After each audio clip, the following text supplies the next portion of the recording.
I want to hear about you, please. So please That's share with okay. me. You can use and abuse. You can use me. I just really want to hear about what you've been up to, because your life's so exciting, and every time I see you, there's beautiful pictures of you doing something awesome. And yeah, no, there's like a lot of stuff has happened. Just the like final outcome is that I have a green card.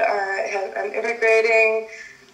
Staying in America. That's it. I just live here. So yeah, that's all I've been up to really. And then I wanted to go on a nice tropical holiday, so I had to stay in America. So I chose Hawaii, and it was beautiful there. Just always nice. And yeah, it's not that exciting. I'm just working really hard.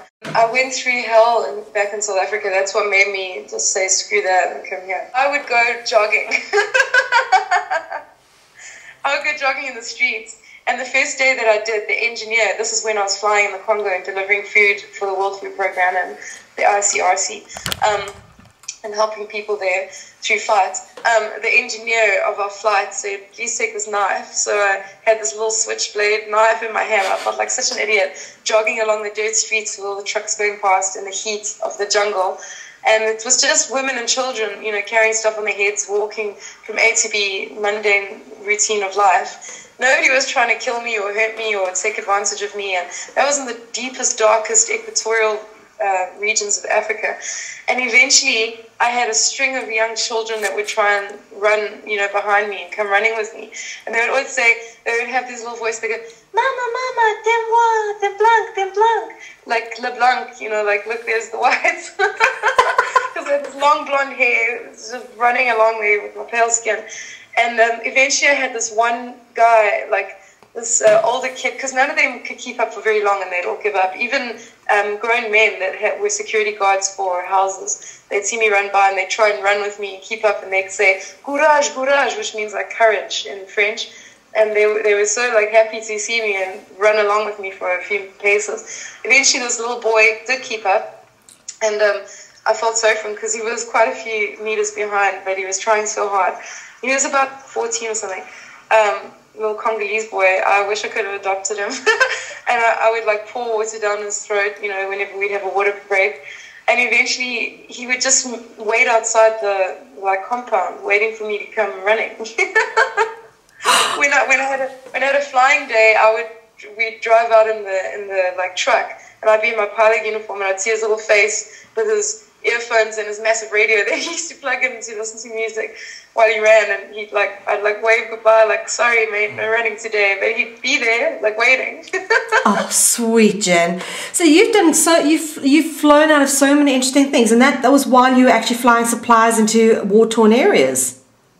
Yeah, we do contracts. It was for a lovely company in South Africa that would send us out 2 months at a time. One of the places that I flew was Iraq.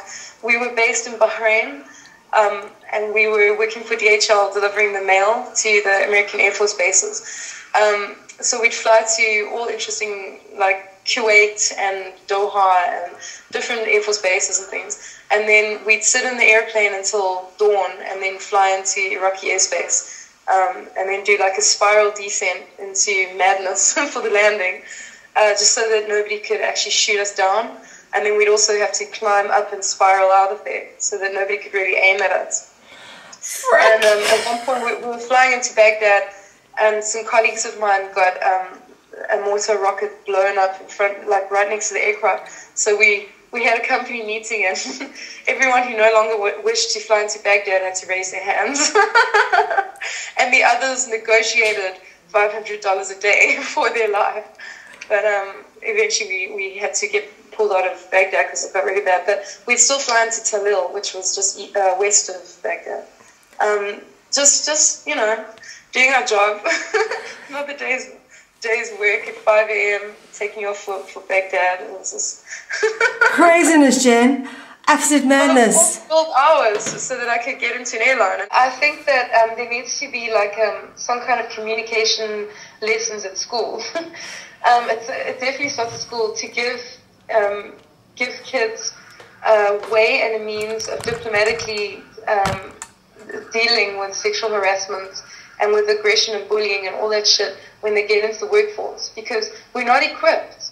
we don't know how to handle it because we are expecting, you know, that we're going to get a job and live our lives and that's it. But yeah, there's a lot of hierarchy and a lot of bullshit. And we've lost touch with our instincts a lot because we're thrust into such a robotic school society where there's no free thinking and stuff. And I mean, for me to say that, you know, us, we were the freest thinkers ever. You and me were wild, man. Within that confined environment of Virginia, which was a very Catholic school, you know, Catholic set-up type school, which was very stringent. We were very free there. Yes. I mean, we seeked truth. We questioned everything. We did our own thing. We were called rebels. I mean, just because we had opinions and our own voices, and that they tried to stifle us and keep us quiet and keep us down. But at the end of the day, I really think that there needs to be some kind of new age communication skills class to deal with sexual harassment. Let me give it to you this way, and I agree with you on that. The problem I have with that is this is all deliberate. They deliberately feed sexual aggression through mass media to people, which causes and encourages people to behave the way they do because they want that to happen. It's a breaking down of humanity. It's the messing up of our emotions. All these things are involved in the destruction of the human being, along with all the poisonous foods and the bad media and the lies and bullshit they feed us. It's all part of it, Jen. They're never going to educate people to cope with it. They don't want us to cope with it. They want us to be broken. Bottom line.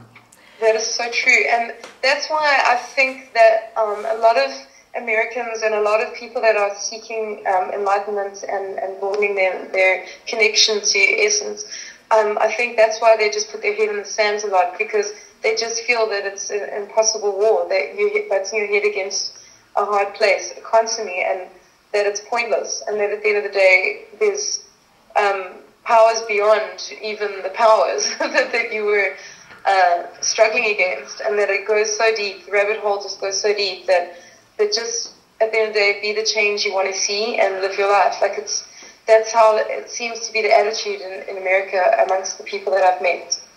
The ones that really want to change the world or heal the world or whatever, they just seem to have gone inside themselves rather than trying to actually do anything externally. Yeah, for sure. Yes, there is a lot of that around, and unfortunately it's counteracted for the cause of moving forward and evolving. They think that they're doing the world a favor by being all love and light, but you know what? The world is a balance of light and dark. Creation happens within light and dark, not just in the place of light. Yes, I agree. I mean, from that awful, tragic experience where, I mean, I had built all those hours out in Africa, done my time, paid my dues as a pilot, as my chosen profession, worked my ass off to get the money just to do it, blah, blah, blah, to go through that. Instead of going, oh shit, well that's the end of the world for me, you know, from all that just to nothing, and it's taken away in a heartbeat. No, screw that.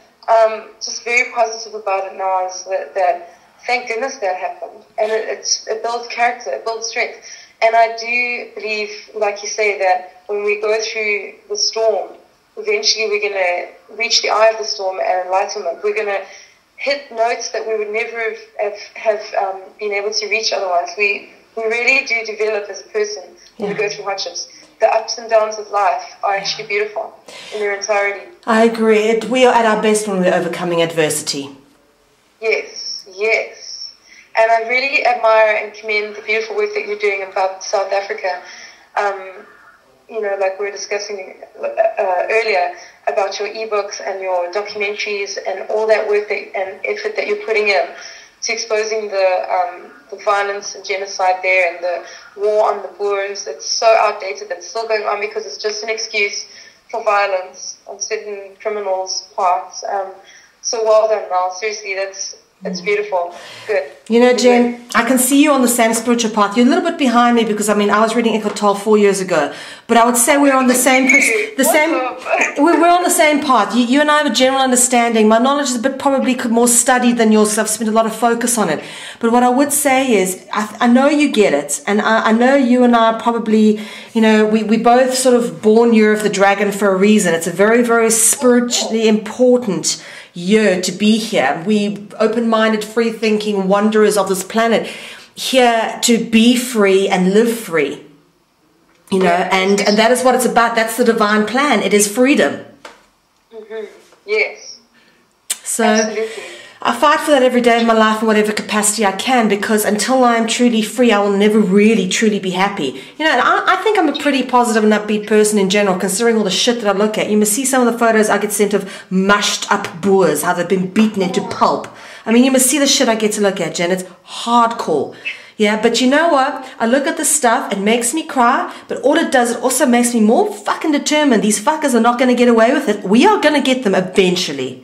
We are. Yeah. And you know, there's people stick their head in the sand because they don't feel they have the power to deal with these. You know what? I look at the dark stuff because it empowers me. It makes me more empowered to know I've looked in the face of evil and I'm not afraid. Yes. That's beautiful. And I do think that, you know, that whole chauvinistic hierarchical setup in South Africa has allowed, you know, and instigated a lot of the violence that is being kind of just free for all, like running amok down there. Like, people can come and smash a window and walk off with, and slit your throat and walk off with all your belongings and have taken your life. And there's nothing to stop them. There's just nothing. It's like a zombie world. It's like an apocalypse going on down there. And it's not a matter of if, it's a matter of when. Even my grandmother, who, you know, my grandmother, she's in her late 70s. Yes. My Hungarian grandmother, her car was stolen at Christmas. I mean, leave her alone. She's, for goodness sake. But luckily it was only, you know, I think, and how sick is this, to think, thank God it was only her car stolen. Because it could have been so much worse when you think about the boys and what they're going through on the farms. I just wish that the male chauvinistic hierarchical attitude would just drop. On both sides, there's such an ego, from the violent criminal side to the masterminds.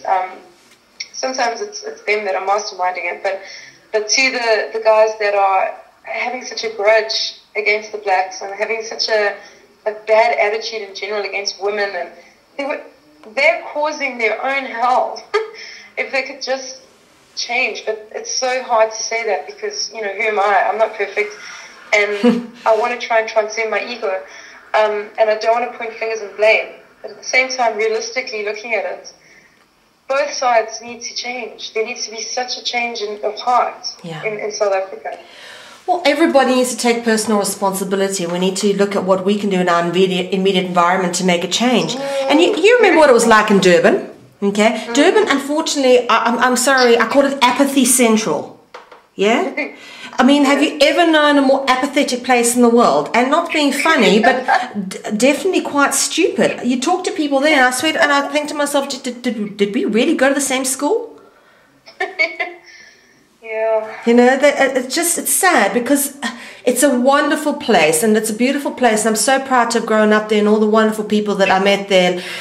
But the people still stuck in that little bubble, unfortunately, still live under Umhlanga rock and don't understand the bigger picture and don't want to because they're afraid to look. There's so much fear bred into that culture that any more fear is too much to deal with. They need to actually face it. They need to look at what's really going on. And that's why I've written my books and put my material out there, made it available for free, because there's a lot of people who won't pay for books or who can't afford to pay for books. And I believe information is the common heritage of all beings, not just like the exclusive intellectual material, those who can afford it. No matter what, you have the passion and you have just a calling for this. And I really appreciate the fact that you're doing this. I'm grateful to know you and that you're my friend. Yeah, it's great to have grown up with you, Jen. I was speaking to a friend of ours who's visiting our house, is upstairs. I was just saying, it's amazing our story from when we were children, because like you grew up, you were on Harrison Drive, weren't you? Yeah. Harrison Drive, which is just like I was on Wattle Road, which is just off Cyprus, which goes into Harrison. And I remember all these people in our area that grew up around us, like Nolene Nemo and Natalie Latzelberger and all these kids who now I look back on them, okay, and I've seen a couple of them when I was home recently in 2010, and I feel so sorry for these people because they're almost trapped there in their ignorance, And I think something about having actually gotten out of South Africa at a young age, as we did, and having traveled, it really opened up our perspective. And we've really sort of been able to, get a big sort of world view of what's really going on, as opposed to just, that one little bubble view. Yeah. I left South Africa last year. I've been a year in the States now. And I must admit, I did get sucked into the complacency syndrome. And I even sat and watched a friend of mine come home and be having just been smashed and grabbed with blood trickling down her hands and her face because of the shattered glass that went in, and go, we have to get out of here, we have to leave, this is so scary, I didn't know what was happening, young girl, and then only to say, a few months later, no, I love it here, that's fine, and then to come home another time with no car and say, I've just been robbed. They got me to lay down on the pavement. She was going out to ride her horse, and it was in a bit of a farmy area. Two guys just came up, had guns. She could have lost her life. She could have got raped. Luckily, nothing traumatic happened except, well, how traumatic is it to be told at gunpoint to lay down and we're taking your car? And then, we have to leave, we've got to get out of here, this is bullshit. They're still there, she's still there. And it's just like, what? Yeah. And whilst leaving might not solve the problem, to live in that amount of stress, with that amount of adrenal overstimulation constantly, it's not healthy. And it's just a bubble, like you say. It's just a continuous cycle. And it's not a matter of if, it's a matter of when. And next time it will get worse. It's smash and grab, then it's a robbery at gunpoint. Then it'll be a rape. Then it'll be fighting HIV infections, and then ultimately it'll be a murder, and that's it. That's the life cycle of somebody in South Africa right now. Yeah, very, very sad, Jen, because it's such a beautiful place, eh? The people. I mean, we grew up with our black mamas. I remember I had my parents were at work. And then we came there when I was 5 already, but I was still strapped to the back of my black mama. And her kids were like in the kaya, and we would go and talk and play with them and dance with them, play music. I mean, I didn't see it as liberal. I just saw it as, oh, cool, more friends. And I still dance with them in my mind when I'm dancing in a club, or if some good music comes on. That's the way I move my body. That's my culture, because that's what I grew up seeing and experiencing. And so it's not that I don't have any love. I love so compassionately, and it's just those rotten apples that spoil the bowl of apples. Those few really heinous criminals that just are ruining the reputation of all the black people in South Africa. And it's a continuous thing. It reminds me of Israel. It's tit for tat. Now they did this, we're going to do that. Now they did this, we're going to do that. And obviously what's happened with the whites is that they're just taking it. They're just taking it, and they can't do anything about it. They're just stuck there in that bubble, hoping things will get better. Well, they're not going to get better if they just sit around like that and just not doing anything about it. That's the problem, is they're too apathetic. They don't feel that they have the power, or they're too scared. Not changing themselves. Imagine, okay, this is crazy, but just imagine that handful of 1 million or whatever white people in South Africa would just all come out of their houses and their barbed wire fences and their electric fences and all that craziness that they've locked themselves into, and go into the township in a massive horde to go and shake hands and hug the black people and go and sit and talk with them and just say, like, hey, let's start fresh. Let's just start again. Let's start new. Let's bury the hatchet. Let's just forget all the shit of the past. Let's heal now. Let's just be together as one, because we're all one essence. Like you said about Eckhart Tolle, his very thing is that we're all one, and that we're one essence. We're from one source. It doesn't matter that we're different. We could be different species. We could be different creatures. Dogs, cats, cows, humans, whatever. We all have that energy, life force in us, which comes from one source. And as soon as we can see that we are each other, in different forms. I am you, you are me in a different form. That breaks down all the barriers, because it's how can you not love you? If you love yourself and you see yourself in others as one and the same, therefore you will love them as much as you love yourself. And that's the only time when I really believe healing will be able to be facilitated. Then, of course, again, there are just criminal-minded people that just don't care, that just want to murder and rape and kill, just out of sheer boredom or upbringing of this is the life, this is the only way to live. Those people need urgent help. But they're not the entire population of South Africa or Africa or this world. There's violence everywhere, and those criminals need help. So there's a mental problem there, some kind of mental disturbance and issues. And this world has the means to help them. And like you said, better diet, better education system, less robotic, bubble inspiring school systems that we have these days, Yeah, absolutely. And, our education system, if you think about it at school, how stripped down were we? We used to, have school uniform inspections. When you and I went and got our hair permed, bloody hell, the teachers had a cadenza. Remember? I remember purposely wearing a black thong just because we had white dresses that we had to wear petticoats. Just to rebel against this whole bullshit system. I mean, why wear a uniform? That is so ridiculous. We're not in the army.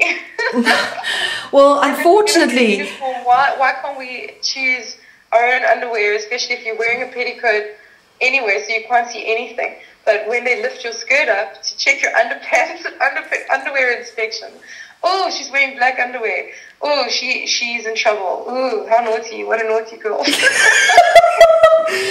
Do you know, Jen, I once got detention for having mismatched white socks. I had socks that had stripes going vertically and socks that had stripes going horizontally, and because they weren't matching, I got given detention by a girl who ended up becoming one of my best friends after school, strangely enough. There's just no room for individuality and free thinking, and yet individuality and free thinking is the very thing that people want out of you when you hit the workforce. They're like, come on, make up a good idea, invent something, create something. Don't be a burden on society and go on the dole and just sit around picking your nose because you haven't got a thought of something to do. But yeah, hypocrisy just the name of the day, right? Yeah. Now, I actually have the video of 1980 something, standard 2. I was in standard 2. It's like grade 4. I'm like 8 or 9 years old. School play. All those girls that you mentioned are, in the school play. And if you watch that tape, it's all only white kids, and we all look as miserable as fuck. We all have dead eyes. There's no expression. There's no joy. You can see the tone of the strictness of the day at that school and at that environment and that generation. How we grew up into free thinking, free spirits, I don't know. Because had they had their way, we would have been suppressed into just...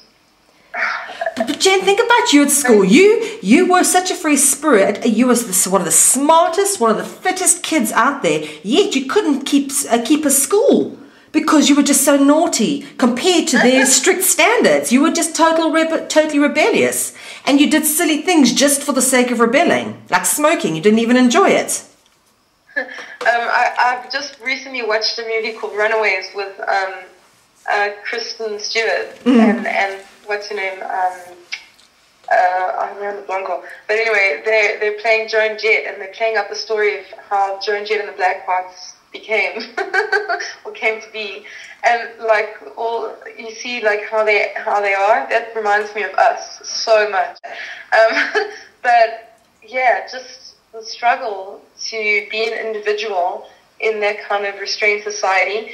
And ironically enough, I quit smoking, drinking, and any kind of form of that kind of thing, which they're drugs in their own right, by the age of 14. then when we were finished matric, I remember girls and people who had been suppressed or suppressed themselves or hadn't experienced anything yet, any naughty quote-unquote stuff. I mean, how naughty is cigarette smoking if your own father smokes? And everyone in society is drinking at bars and things. That's the thing you do when you come out of school. It's like numb the masses, hold them back through liquor. But yet they're the ones that as soon as they were done with school and they were like 17, 18 years old, all hell broke loose. And they were getting pregnant straight out of school. They were picking up filthy habits, smoking, drinking, trying drugs, getting addicted, going into rehab, all kinds of shit going down. Just because they were so suppressed. Yeah. So suppressed at school. And yet the free-spirited ones ended up being the goody-goodies. Or not the goody-goodies, but we knew better because we had tried it. We tried it and we knew this is bullshit, this is toxic, this is poison, it's not for us. And yeah, better off for it. Just that little bit of self-indulgence, that self-freedom to try something. To the point that I didn't even need to try anything further. I remember challenging myself when I was in an over-18 nightclub, as I always used to get into an over-18 nightclub, either through getting in through the front door, conning my way in, or, just batting your eyelids and sucking up to the bouncers, and the next thing you let you in, or climbing through the back window. Whatever it took to get in, it was just a challenge. It wasn't that what people misunderstood was I wasn't trying to get into the club to be naughty and to be bad and sin and whatever. I just wanted to get an A for the challenge and B because I loved dancing and I had too much energy. I just wanted to go in there and dance all night, and that's all I do. But originally when you first got in, you'd be overwhelmed with the excitement, and there was a wonderful drink out, if there is such a thing as a wonderful drink. It was a wonderful marketing strategy called Witch's Brew. And remember those Witch's Brews? I remember those. Just because it was called Witch's Brew, I'd put up with the disgusting taste of alcohol, sugared up and gross. But yeah, you'd be cool because you'd have your Witch's Brew. And eventually challenging myself one night to say, okay, it's early. I'm going to be the first one on the dance floor, little 13-year-old me, and in an over-18 club. I'm just going to get on the dance floor first, no matter what song plays, no matter if I like it or not, with absolutely no alcohol in me, nothing in my hand to hold on to as a security net, and see how that feels. I just wanted to feel. I wanted to experience the full range of emotion and the challenge of that, because it's embarrassing and it's shameful, it's hard, it's difficult to get up in front of an entire audience and just be. And that's what Eckhart Tolle talks about, is just be and be present without any habituance or any bullshit or any crutch. Just be. And that was my challenge. And so by 14, done with smoking, done with drinking, and never looked back. What you've just said there is so significant, because I will take that one step further. Just be, but also have no fear of what other people think. And that's what I've learned along my journey. Further to that is, if you're going to be, you got to also be okay with that. Let me tell you something, Jen, that like you go back to Mshlanga now, you mention my name, they think I'm a freak and a weirdo, okay, because I'm into stuff that's very out there for them, yeah? So, and my movies and my books, and all of this and whatnot, but I don't fear what they think, because the way I see it is, if people judge you, it only defines them, it doesn't define you. Beautifully put. Yeah? Because a person who can just be will also just accept other people just being, even if the other person is being a complete moron. Yes. Yeah? There will be no judgment. Who are we to judge anyone, really? But yeah, exactly. and this is unfortunately when and I'm so glad we're having this conversation, because this is a syndrome of our hometown was, apart from having this constant control put around us at school, we also had the fear of what other people thought that kept us in line. We were policing each other. Oh yeah, ratting people out. There was no camaraderie, but in other countries where there is camaraderie and that there is I've got your back, there's still always that ape-like syndrome that when you watch apes, they've got or even dogs, they've always got a hierarchy: the alpha male, the alpha female, bits of rivalry and all that shit, competition, competitiveness. I mean, it has its place when appropriate, but to pull somebody down based on their passions, that is really wrong. But there will be no remorse from others, because until we can all transcend our egos, they'll continue in a very destructive, self-destructive pattern, and the chain of events will just be ultimately that they won't hear a person's beautiful message, no matter how you wrap it, no matter how beautiful it is, just because they're so trapped in their ego, defending their brain and wanting to be right. Yeah. So Eckhart Tolle really puts it well. And I recently read a quote saying, "Don't judge me for my sins just because they're different from yours." I love it. That's awesome, actually.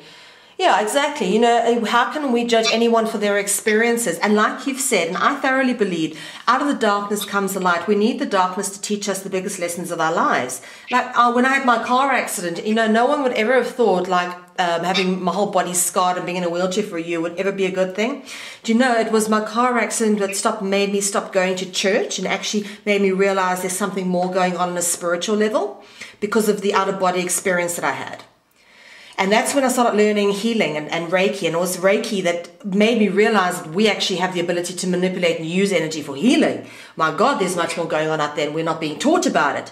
And it was that opened up my perception to those sort of things. So it wouldn't have happened had I not had that car accident. And as terrible as it was at the time, at 18 years old, to be in a wheelchair for a year and lose my first year of university. Do you remember? We were at Varsity College together. You know, I was still doing self-experiments, so I think I only did about a month or a few days, actually, of varsity college. We did the orientation. I remember we had the biggest party at the orientation week, and then I was there for the year, but I had the accident in the August, and I didn't finish. Sorry, because I actually didn't know about that. I think I had left for Israel already. Yeah, I think you were on your little mission, your tangent. Well, no, I said to my mom that, when she said, "What do you want to do with your life?" I said, "I want to act. I've always been an artist. I want to act. I want to draw. I want to do art. Yeah. That's all I want to do, drama and comedy and whatever."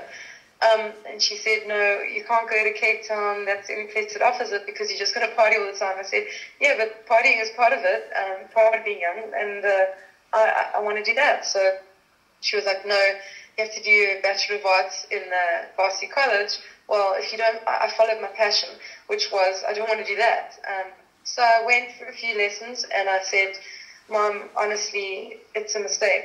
It's a waste of time." Jen, do you remember that building? It was like that terrible building the Varsity College was in. Do you know how fucking depressing that building was? It was just a bunch of, it was a sheeple setup. It was like little boxes. We were all crammed into little boxes in a tiny office block, and that was our university. Yeah. It was terrible. It was like a prison. Thank goodness, though, because I said to the person sitting next to me, when this lecture is over in Psychology 101, I'm going to go to the wheel, get my nose pierced, and I'm not coming back. and the kid looked at me and said, "Hell, you're not going to do that. No way, you're not going to do that." It was fear, their own fear, saying I wouldn't do that, really. But to me, you wouldn't do that. Projecting their fear onto me. I said, "Yes, I will. Watch me." And off I went. Got my nose pierced. "Mom, I'm not going back to university there at Varsity College. So what do you want to do?" "Well, I'm gonna hitchhike to Johannesburg and try acting up there." And so I went there. I actually also had a car accident. It's just we were hitchhiking, and some drunk guy picked us up, but we didn't know. And thank God my friend convinced me to sit in the back seat, because otherwise I would have not only have joined you in a wheelchair, but probably wouldn't be here, actually. I wouldn't be here. That front seat, passenger seat, was crumpled, and that guy was such a crazy driver. He just wrecked his car, and we got whiplash, hitchhiked back to Durban with a neck brace. And my mom said, "Well, what are you going to do now?" And I was like, "Fuck, I don't know, Mom. I'm 16 and I don't know what to do." I was already finished with school. She said, "Well, I just turned 17.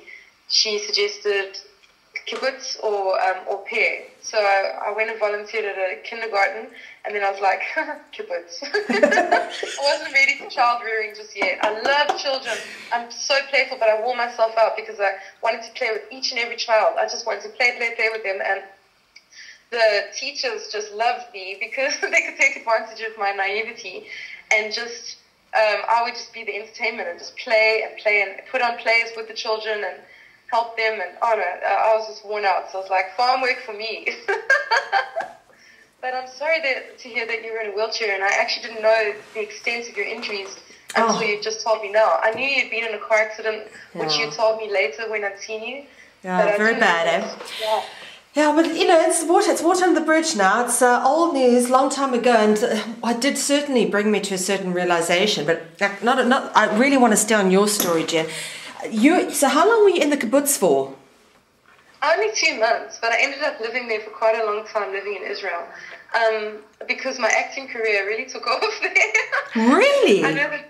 Yeah, I was in so many things. I was in Ramat Aviv Gimel, which is the equivalent of Isidingo in South Africa, which is the equivalent of Neighbours in Australia, which is, I guess, the equivalent of EastEnders in England. So was that in English? It's in English, Afrikaans, Zulu, Bantu, it's all the languages. Sorry, I was thinking of Isidingo. Ramat Aviv Gimel is in Hebrew, but I had a small part that they kind of gave me a small part where I spoke a few English lines. But it wasn't a big part at all because my Hebrew wasn't good and my accent sucked. But I did get a little bit of Hebrew. I did so many commercials. Oh my goodness. I was just like the commercial person. Do you know what I saw you once when I was back in South Africa? I came home from living in London for a bit. Can't remember, early 2000 noughties. I was Spa when a car is cool.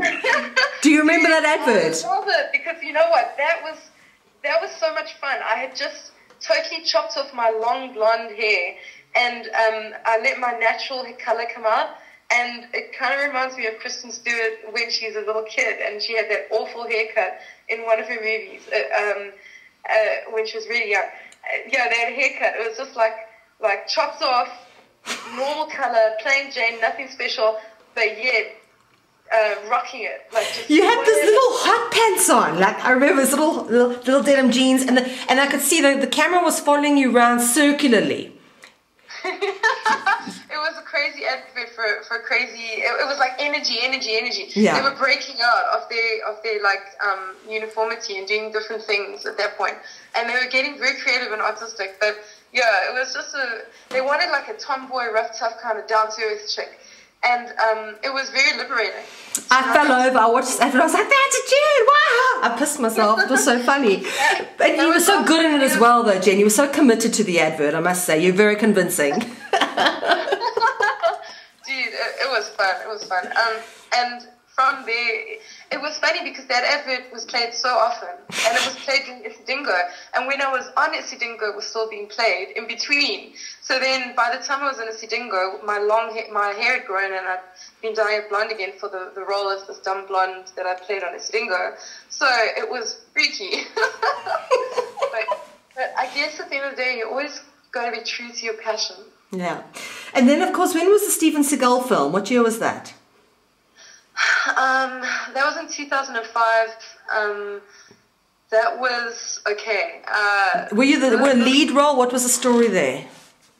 I actually was supposed to play a really cheesy character. I was supposed to play the role of, if you've seen the movie, there's a reporter, a really dumb blonde reporter in the beginning of the movie, and she's like, if I crouch down, does it look like I'm near the action? She's like really scared, and bombs are going off all around her. It's a traditional Steven Seagal opening sequence of Warzone. And so I auditioned for that role. And Don Fauntleroy, the director, said from the darkness behind the camera, "So, Jennifer Shaia, do you enjoy that? Do you enjoy playing that character?" And I said, "No, I hate her. I hate this character. She's such a wuss." And he goes, "Oh, really? That's interesting. So what would you rather do then? What would you rather play in this movie if you had a chance to be in the movie?" So I was like, wow. And I just started letting riff on an action scene. I did a whole kickboxing routine for the camera with going down in splits, flicking up, doing some kung fu punches, roundhouse kicks, mawashis, ended up in a vicious pose. I have to watch it. What's it called again? Mercy Me for Justice. It wasn't a high budget movie, as you can see when you watch it. and I die in the first 10 minutes, but goddamn, I got in that movie as a mercenary. Never say never, and never stop dreaming and believing, and never hold yourself back for being a free-thinking, free spirit, like individualist. If you want to go balls to the wall in an audition and do something completely different, you might just hear the words from the darkness behind the cameras. Okay, well, I think we don't have a female nemesis. I think we'll have to write a character in. How do you feel about playing that role for the movie? And I was like, yeah, don't call me, I'll call you. Thank you. That's hilarious. Left the place, like, feeling proud of myself for having done what I really wanted to do, but kicking my ass because I just lost the part that I probably got, you know, a guaranteed spot in the movie, but selling out there, being a comedic part. I do love comedy, but action, come on, baby. So I was just like kicking my ass and then laughing and chuckling and thinking, fuck, something just overtakes you when you're in the moment, when you're so present, just like what Eckhart Tolle describes, when you're so there. It's like something takes you over and you do what you were meant to do. It's like the universe. It's like you're just an instrument and the universe takes you over and does something and you're doing it and you can observe it. And you're so there and so present. It's like an orgasm. So anyway, 2 weeks later, obscure random phone call. Are you driving? Pull over. You got in the movie, you go to Cape Town. So that's how I got into that movie. Wow. Wow, insane. And then you now, are you in Vegas doing some dancing? Again? Yeah, I'm performing in a few shows, but I'm not going to mention them, obviously, just for privacy's sake. Okay. So, yeah. And you're dancing and you still flying? You're doing your pilot's license out there? Yeah, I'm doing my pilot license conversion. It's been a long process, you know, getting the status to actually stay in America. So I fought for it, and I'm here, and I'm not going anywhere. And now things are starting to fall into place and happen as however you want it. You know, whatever you dream happens eventually. It's just whatever you focus on, your subconscious mind figures it out, and the next thing you're doing it. So I have said out loud that I don't want to fly for an airline ever again, and it's not coming from a place of fear or being jaded from what had happened. Honestly, I really probably asked the universe for such a thing to happen because deep down inside, flying in an airline wasn't ready for me. It was a lot of sitting, and I'm just too energetic for that. I need to move. I need to meet people and be out there and having fun. And it was great fun flying the plane. I cannot believe I was given such a beautiful opportunity after all that studying and all those years of paying my dues to finally crack the interview and be the one and only female to make it through. And I mean, like, ego aside, it was something beautiful. It was amazing, the journey and the ride to getting to an airline, and then ticking off on the list like things I really want to do. I made it into an airline. I had 27,000 pounds of horsepower jet engines, you know, on each wing, and flew 196 passengers in the back, took their souls from A to B, all day, every day. But yeah, after a while, just putting the autopilot in at 400 feet wasn't flying anymore. Yeah. And so, yeah, I'm looking forward to definitely finishing off my pilot license conversion, just for the love of it, and also because I struggled so hard to get it. It took me 8 years just to pay, just to afford to do my commercial hour building. You had to have 200 hours, and it was like 1,000 rand an hour.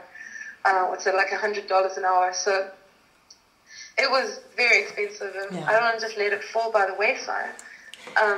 Jen, let's just go back a bit quickly, because this pilot thing, I mean, you, someone who's been all over the show, came out of school, did a few different things, didn't really know what you wanted, tried a few different things. Luckily, you had the kind of parents who were okay with you trying a few different things. They didn't say, okay, this is what you got to do and you got to make it work, like my parents did. Otherwise, you're out the family. So that's, you know, my parents are very strict. They were not like your parents at all. But yeah, basically, you've gone and you had very little direction, sort of, really, when you left school. Did a few different things. How was it that one day you decided to become a pilot? I was actually born in Aldershot, which is a little Air Force Base in England, in London, and my dad was a paratrooper. I don't know how much he influenced me to become a pilot, but I do remember being a kid and being exhilarated when my dad would pick me up and make me do airplane. He'd be like, airplane, airplane, and we would come running. As soon as my dad walks in the door, we'd be like, daddy, daddy, daddy, daddy, airplane, airplane, and he'd pick us up, one by one, 3 girls, all wanting to be flown around, and until he'd like bang our heads up against the ceiling a little bit, because he was a rough and tumble kind of guy, and he forgot that we were girls. But it wasn't violent. It was just a little tap, like, look, your head's on the ceiling, and we would laugh. Yeah, my dad's very playful. Yeah, I remember your mom and dad very well when I was a kid. They're both lovely. My dad, he's just such a playful guy. And my mom's such a lady. She's so lovely. She was like trying to keep us in check as girls, And struggling.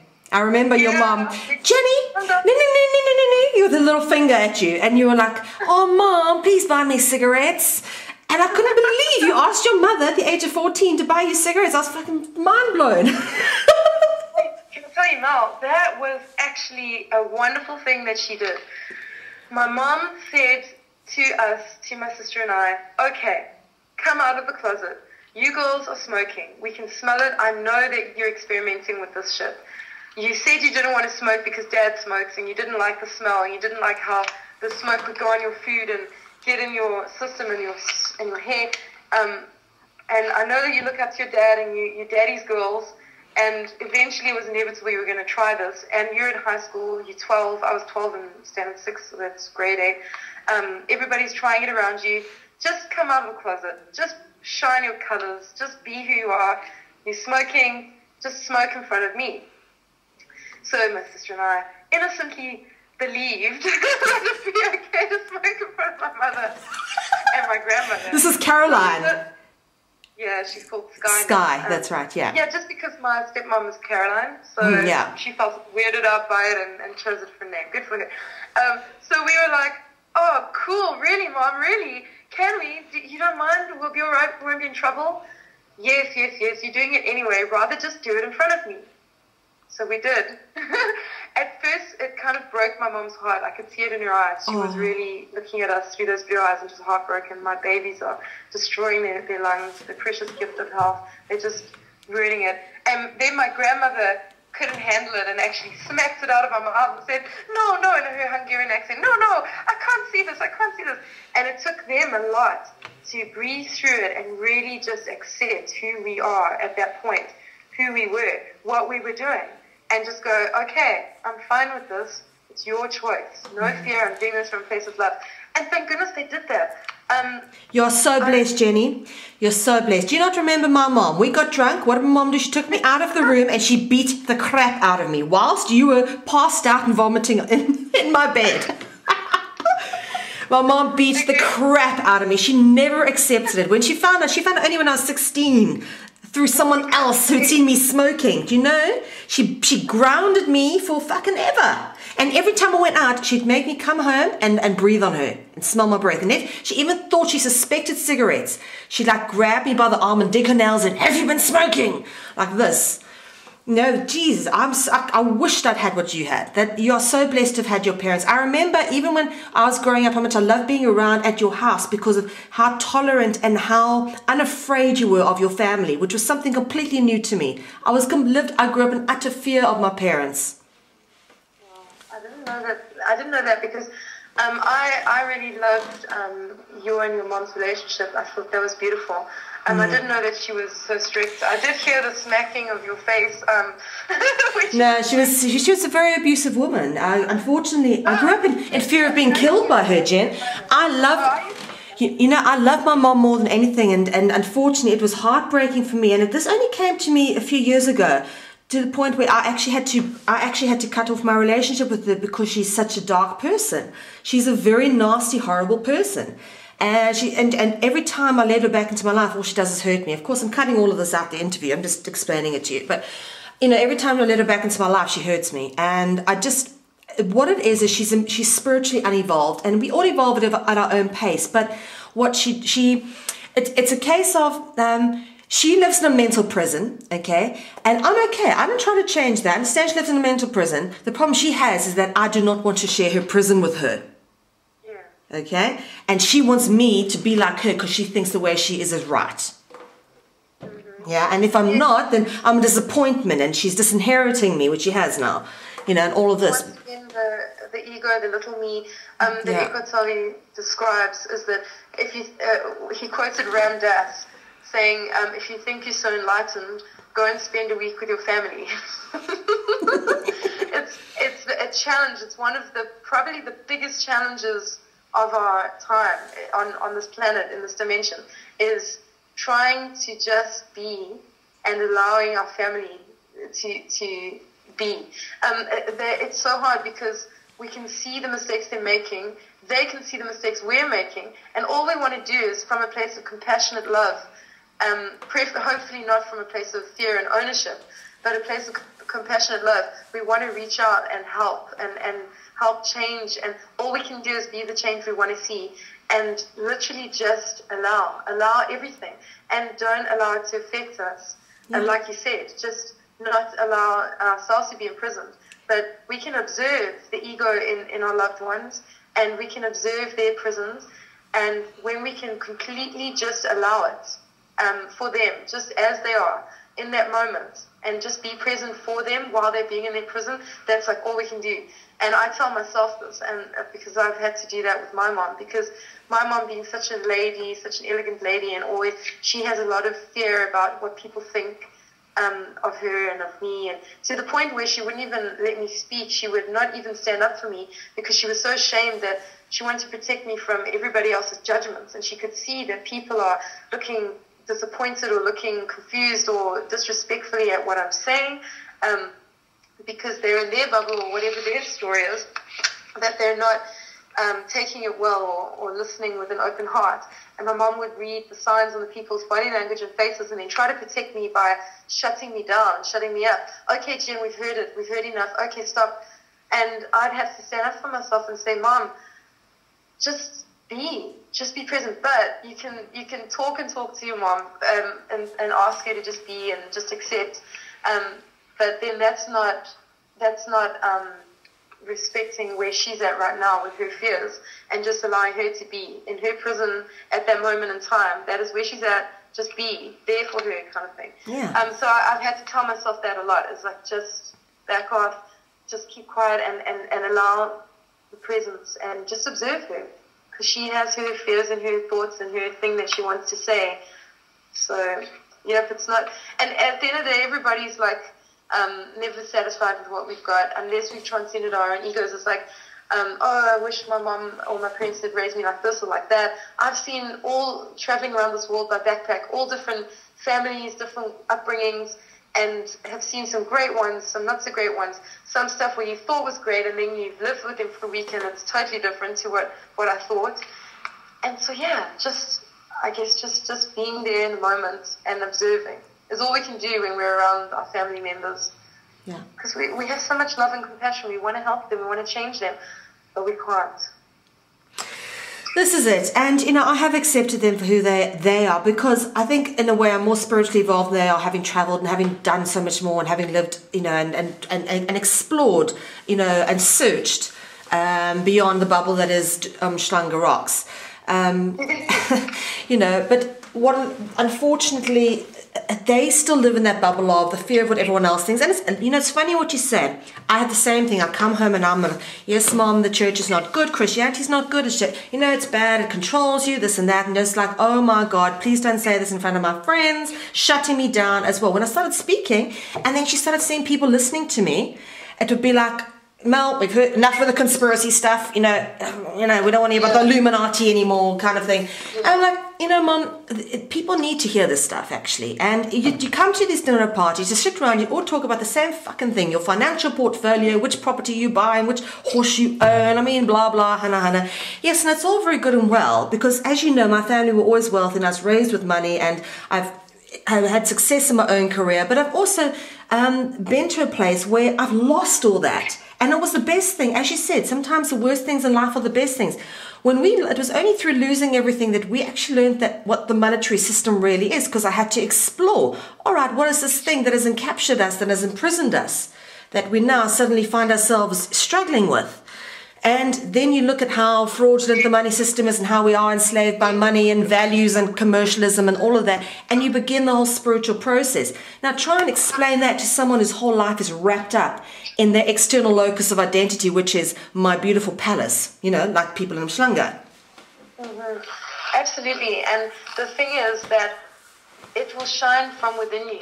And that's what I found, is that even if I sit there quietly with this peaceful expression and really resonating so much peaceful energy, there really is something in it. When I quiet my mind and try to practice as best I can, what Eckhart Tolle has suggested that we do is just inner peace, no thought at that moment, just like totally present in the moment, and observing all of me around me, because you are me, I am you. My mom is me, I am her. And it's all just different forms and different stages of awakening, at different stages of unconsciousness, of consciousness, whatever it is. But this form that I am in, that this essence is in, is at a certain level, and I'm not even at a level, that Eckhart Tolle would be at, but yet Eckhart Tolle is me. So therefore, yes, I have reached that level. And yes, I am compassionate to the unconscious and to the conscious. And ego aside, if I could just sit there and be, somehow it resonates and it touches the right people at the right time. And I don't even have to speak. Sometimes just sitting there and being. And people want to get something out of you. They want to rise. They want to hear what's on your mind. Well, nothing. Nothing's on my mind. I'm just being. I'm just here. And but don't say that to them, because then they're like, oh, Miss High and Mighty on a spiritual quest. Oh, you think you're so much better than us. No, because that's not true, and there's no thought. In fact, I'm compassionately resonating how much we are one in that moment and how together we all are. So not saying that and not stating that, but just being, and then saying something quite normal, whatever that would be, and eventually resonating to the point that they or certain individuals that needed to align with the energy that I'm exuding at that point, or at the place that I'm at that point, just come forward and connect. And they needed it at that time, and suddenly they can feel their consciousness coming open, and it's just beautiful. So it's not very forceful. It's just but it's so powerful. It's just to be and be present, and then be the change you want to see. So that your powerful messages get relayed, and people that are ready, when they're ready, they will seek you out, and they will research your stuff and look into all those beautiful things, those beautiful pearls that you've shown to the world. It's not like the dinner party where in the Bible it says, don't cast your pearls before swine, because they'll be trampled in the dirt. And in other words, your beautiful things that you've discovered and wanted to share, and all these wonderful things, your gifts, that they are not appreciating it at that moment because they can't. Usually there's alcohol, there's a glass of wine, usually there's egos, usually there's fear. Just observing it is the most beautiful thing that a person can do, and it's not hard when we let go of our egos. When I let go of my ego, I was able to just sit and be. And that's when my mom and I could finally bond, which is amazing. I did actually give my mom that Eckhart Tolle book for Christmas 4 years ago. She got 3 chapters in, and she couldn't read anymore. It was too much for her. It was and that's her. That's you in a different form, and that's where you are at in her form right now. But there is hope, and there, because you are her, and you have read it and got through it and reached such a beautiful opening, such a beautiful chakra opening on every level. So it's all good. Yeah. Well, like I said, unfortunately, things could change. Who knows? It only takes a tragedy to make one reassess their life, and tragedies happen all the way at time in South Africa. Who knows? It's things might get better between us, and I always say things are always open to change. Right now, Jen, unfortunately, I'm incommunicado with my family, and it's sad because I'm doing the best work of my life. This is when they should be proudest of me, but they're actually extremely ashamed of me. And this is your moment to shine in your inner peace and your transcendence of your ego. This is where you will actually get closest to your family than ever before. Wow. It's just going to happen. It just is. It just will be, and it is happening. You're so connected right now. It's beautiful. Even though if it's incommunicado, but because of your transcendence of ego and your place where you're at with your inner peace, it's going to touch them. Yeah. Through the universe, through the fabric of the illusion. It's going to touch them.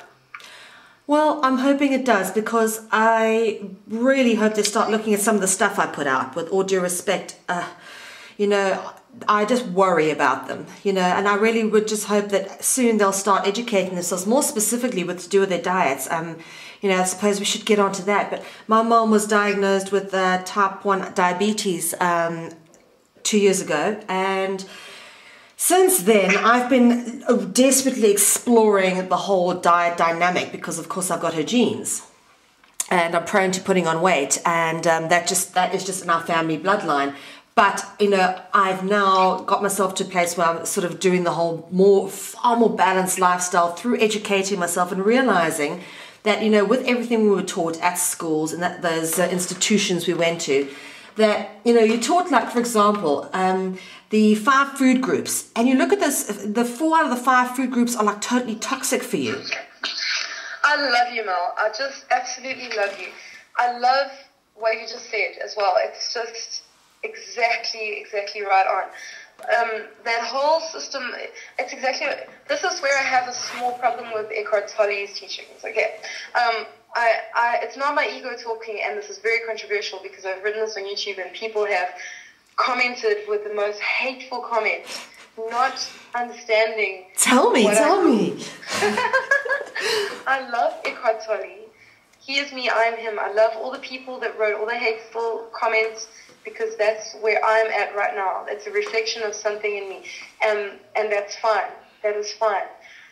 The thing is, there's more to just being and just having peace, inner peace.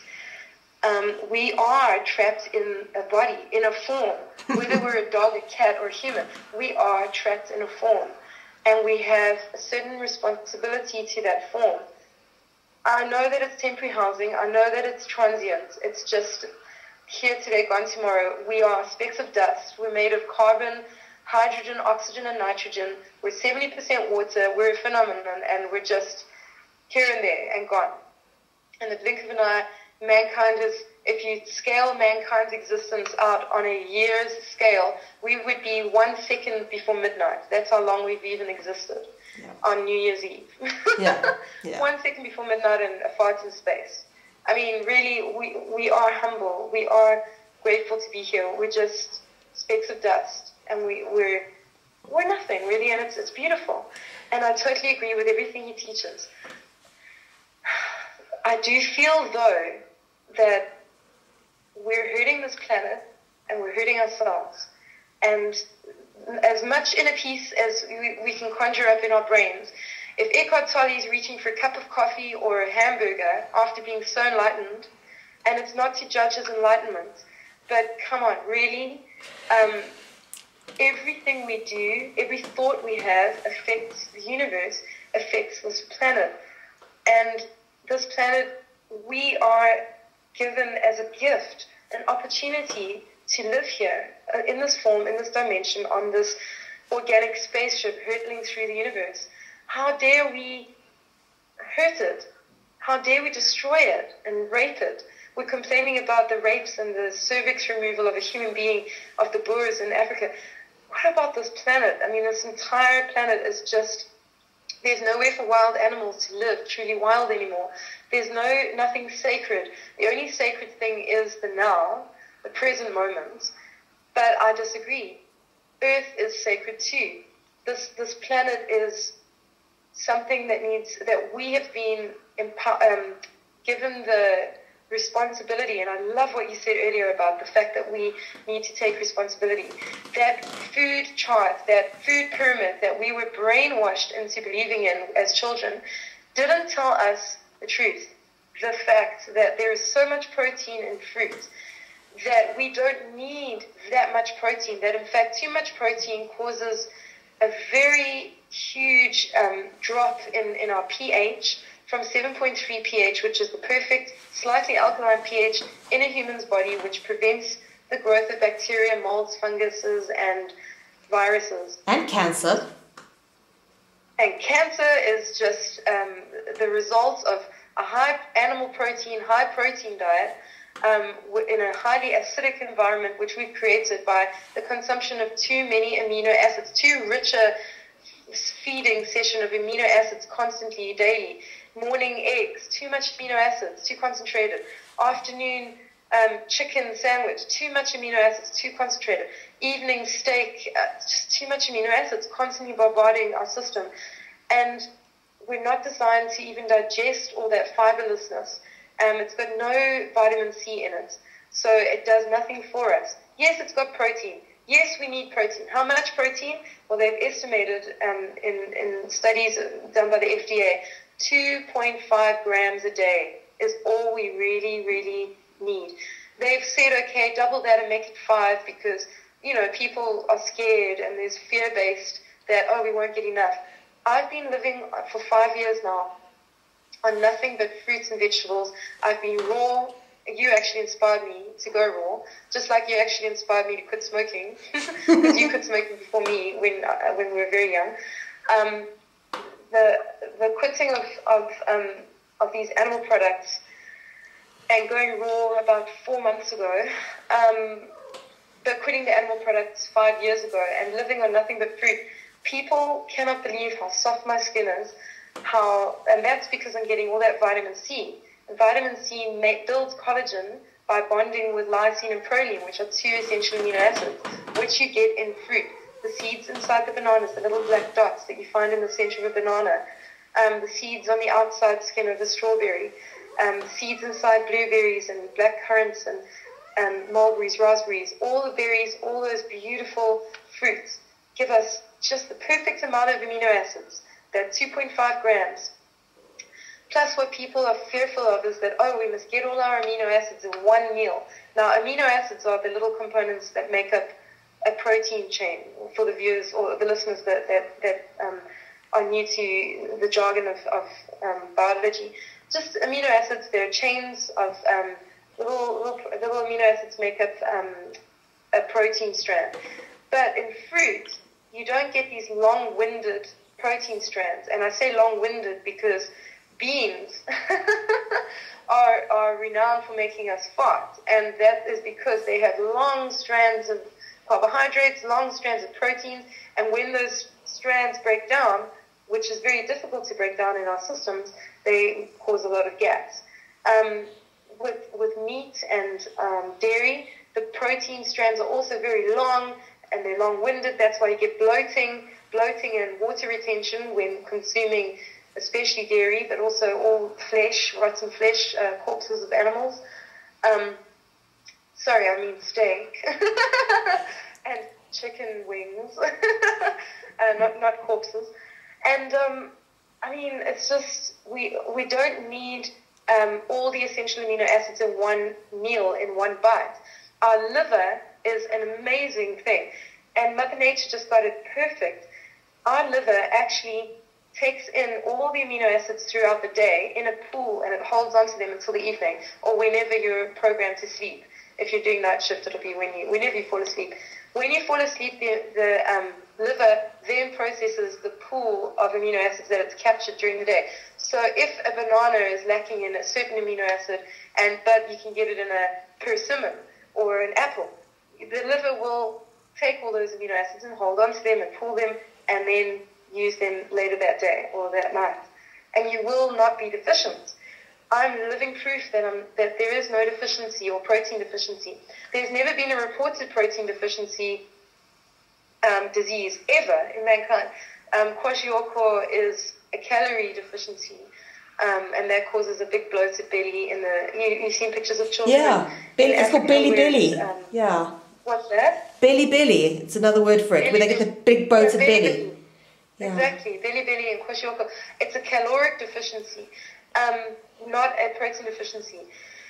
So you can't be protein deficient if you're living on fruits and if you have some vegetables as well, and especially if they're raw. Our body lives on an enzyme lock and key mechanism. That is one thing they did get right at school. They did teach us about the enzyme. They taught us, imagine you've got a lock in your body, and that's the enzyme, and then the food comes in, and that's the key. The key comes into the lock and unlocks the door and goes into your tissues. That's how protein and vitamins, minerals, the whole works gets absorbed into the body. That's why taking vitamins is madness, because it's just distorted, ground down powders and things that just can't get absorbed. They just get peed out, and you get very expensive, very concentrated, yellow, funny smelling pee, is because it was processed and there was nothing left to the vitamins, minerals, and goodies inside what they're trying to put into our bodies. The same happens when we cook food. Any form of processing of food, as soon as you've cooked it, and that's what they didn't teach us at school. They didn't teach us the therefore. So I listened to 80-10-10 audiobook by Dr. Douglas Graham, and that just complements perfectly your spiritual enlightenment courses, your practice. If you listen to Eckhart Tolle, please also listen to, for your listeners, please also listen to Dr. Douglas Graham's 80-10-10, or read it. He explains the therefore that they didn't teach us at school, which is, if you cook a protein or a carbohydrate, we get taught at school that it denatures. Yes. And that's where it ends. But therefore, that denatured protein or carbohydrate comes into our body and cannot get into the lock. It's a distorted key. It's almost like it's been melted down, out of shape, warped. It doesn't fit the lock anymore, and it doesn't get absorbed. So therefore, raw food is the only real way to go. Yes, I know, there's a lot of emotional attachment to certain cooked foods, the aroma, that beautiful thing that makes our appetite soar and gets our mouths wet. It's like foreplay. It's a beautiful thing when you can smell the scents of the curries and the spices. And the olfactory, experience is beautiful.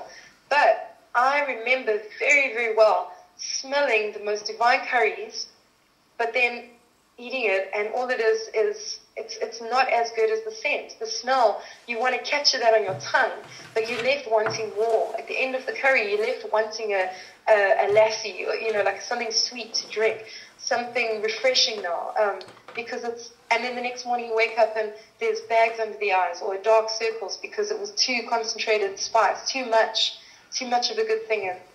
And I love curry. I still make raw curry. You can still have your spice.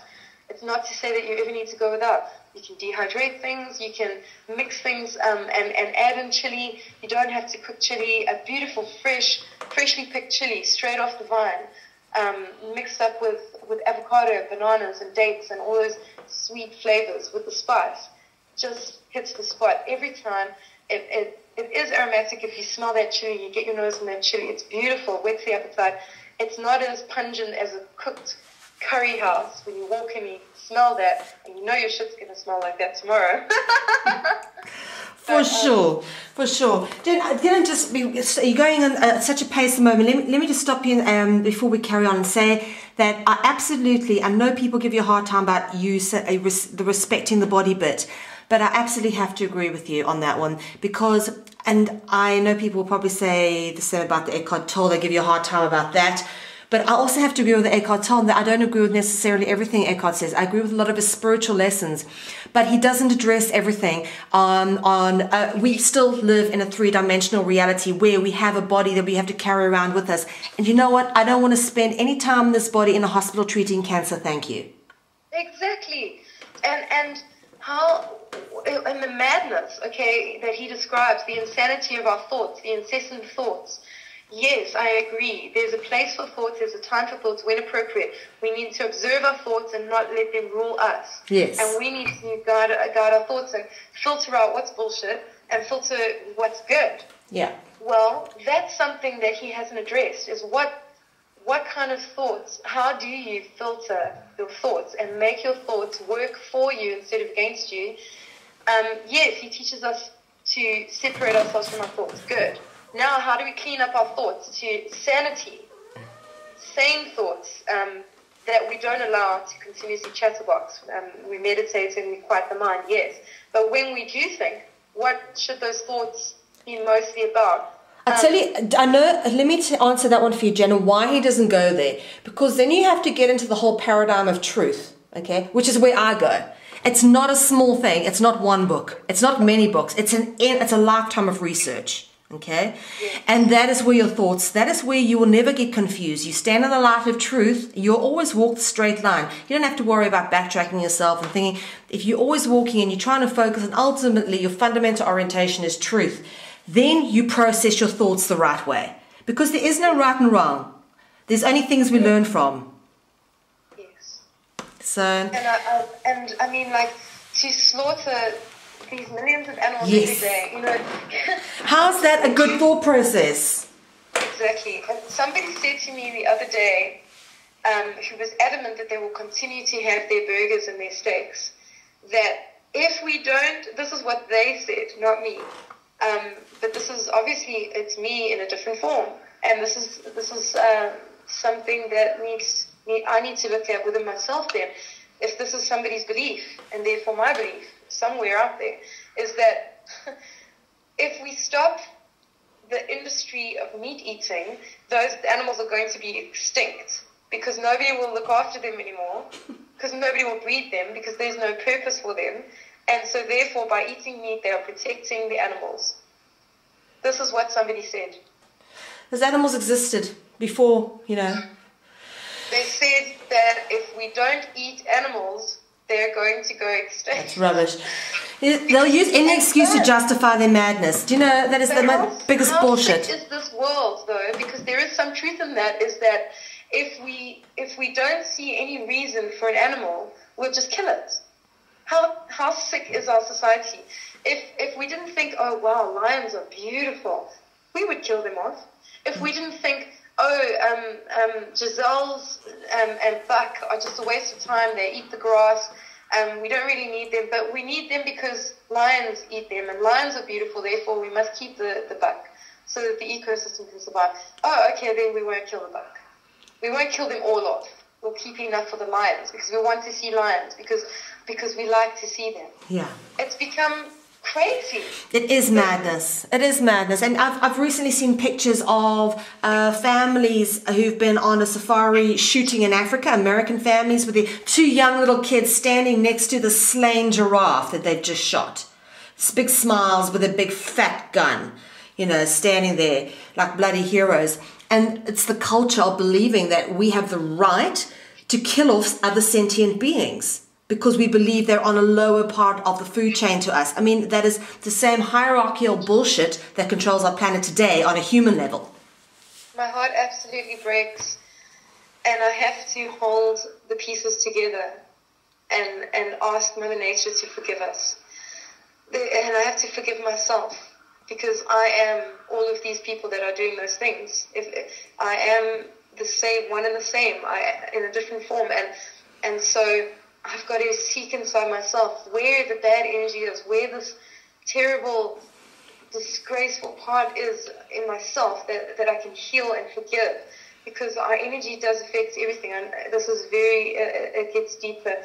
But I can't point fingers, and that's the sick thing, is that this form here, right here now, is not choosing to eat a hamburger, is choosing to keep those animals alive without the need for vanity of, oh, I'm so cool, I looked at a lion, I played with a lion, I've got a photo with a lion, it's on Facebook, there's proof that I'm cool, you know.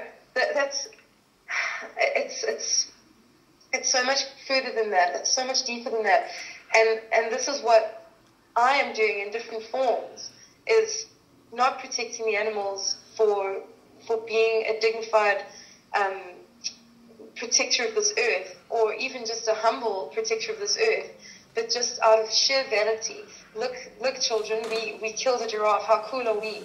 They couldn't kill that giraffe with their bare hands and their pathetic excuse for canines, For sure. which are actually just called canines because they come to a point, but they're not round-socketed. They don't fit into our jaw with a round socket. They're flat teeth just to show a slight bit of aggression, to say this is my food, or don't attack me, I'll defend myself. That's all those canines were there for. Those canines, we don't have each and every tooth as a canine. We've got flat teeth for biting off soft things like fruit, not digging into the hide of that giraffe. And how proud can they be when they've tricked the system and they've shot the giraffe down? I mean, wasn't natural. If they could kill that giraffe with their bare hands, their bare claws, which we don't have. We've got soft nails that break. Oh, I broke a nail. The retractable claws, if we have that killer instinct, if we thirst for blood and raw flesh and could chew through the neck of the jugular vein of that giraffe, bring it down and then eat it raw and not die from the parasites that we'd ingest from the flesh and the guts and the brain and the eyeballs of that giraffe, and live off that giraffe, and not get all acidic and develop cancer and tumors and sickness. If they could do that, then they can have that giraffe. Then they were meant to eat that giraffe or to kill that giraffe, because then they're a carnivore, and that's what they're meant to do as a life cycle, the circle of life. But until we don't have these soft nails, these delicate teeth, and these weak stomach acids that can only really harvest the amino acids that come from fruits, which school didn't teach us fruit had any protein in, which that needs to change. Then we don't have a right to just get out a gun and shoot and kill and murder. And can I ask you something, Jen, just on that note, can I just ask you something here? Talking about blood and murder and all of that with regards to eating meat, I've been working on a theory. I believe that if you could get people in the army to become vegetarian, you could not get them to kill. You know, I mean, meat does feed our bloodthirst. I believe that. Yes, that's true. I mean, there is a level of testosterone in men that they want to fight. They want action. Men are a different breed to women. And looking at it from a woman's point of view, we don't need to fight. We can be compliant. We can love each other. But in men, there is this animalistic need or drive. And that's the beauty of Eckhart Tolle, is that he is trying to let us know that we are more than that. We are more than the animal we're trapped inside, this testosterone-filled being. That we can transcend the urges of the animal. I mean, sex is a wonderful thing, but we've transcended the urge to just go around raping, and well, most of us have transcended the urge. Maybe it's been that our wings have been clipped. Maybe society has punished us severely enough that we can't just go around raping. But the point is that something works, and we have transcended the animal instinct to rape. Well, most of us have. Yeah. Even though we may fantasize about being raped, I know I've spoken to lots of sexy ladies that are just like, oh, I would love to just surrender and just have this. Yeah, I've heard it. So I have a friend who wants to be beaten up and raped. It's all good, you know. It's fantasy, and if we have the safety and security and the good health of the people around us, the mental health and physical health, that we can go and fulfill our fantasies with those people. Good for us. That's beautiful. It's amazing. But you know, like as a society as a whole, we get given permission to go and kill other human beings. That's just ridiculous. That's just absolutely ridiculous. And if we can just transcend and maybe becoming vegan or vegetarian and getting over the addiction of eating flesh.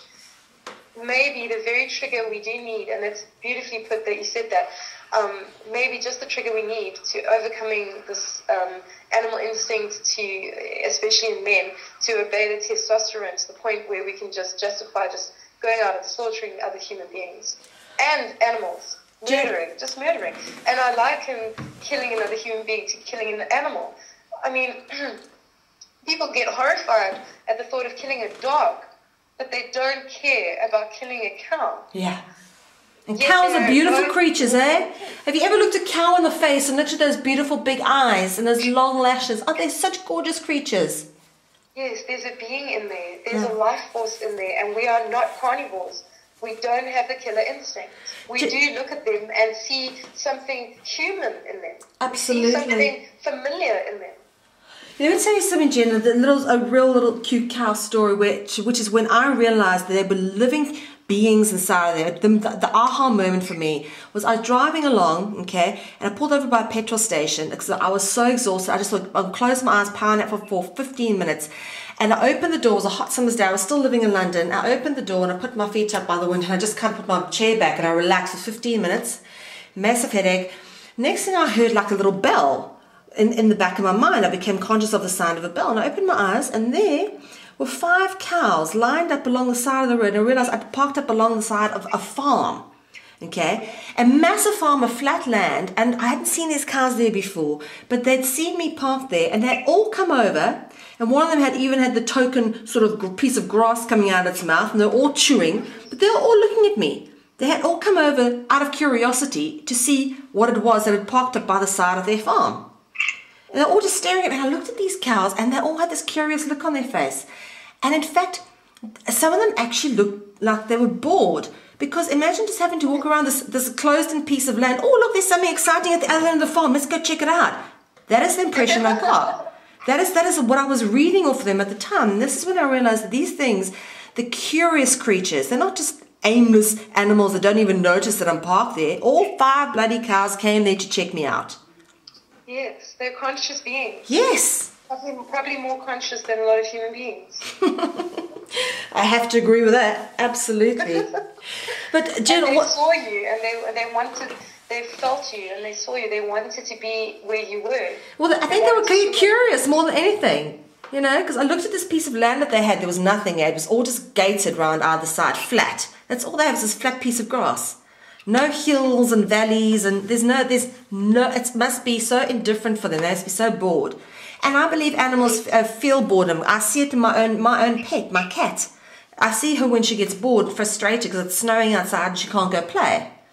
Yes. You know, so I know that they feel those emotions. If a cat can feel it, definitely a cow can feel it. Yes, and it would be quite a trick to teach or try to help a cow reach enlightenment of just being, and that being is enough.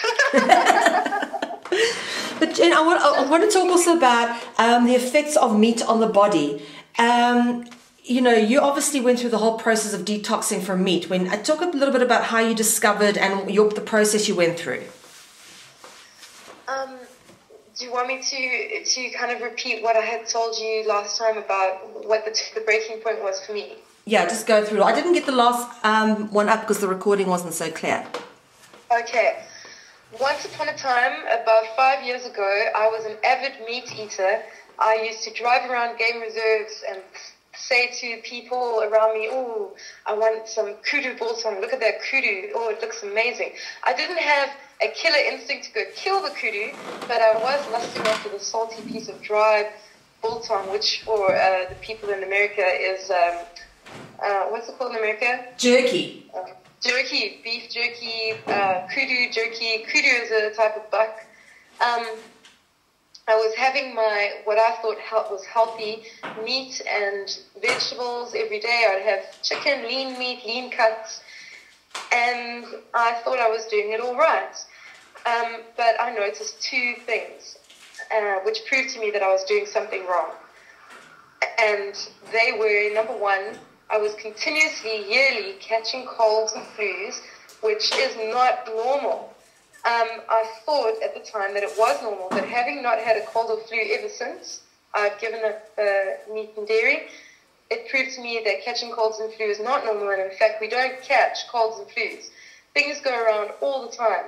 We're inhaling and swallowing and ingesting bugs all the time, viral bugs, funguses, molds, and bacteria.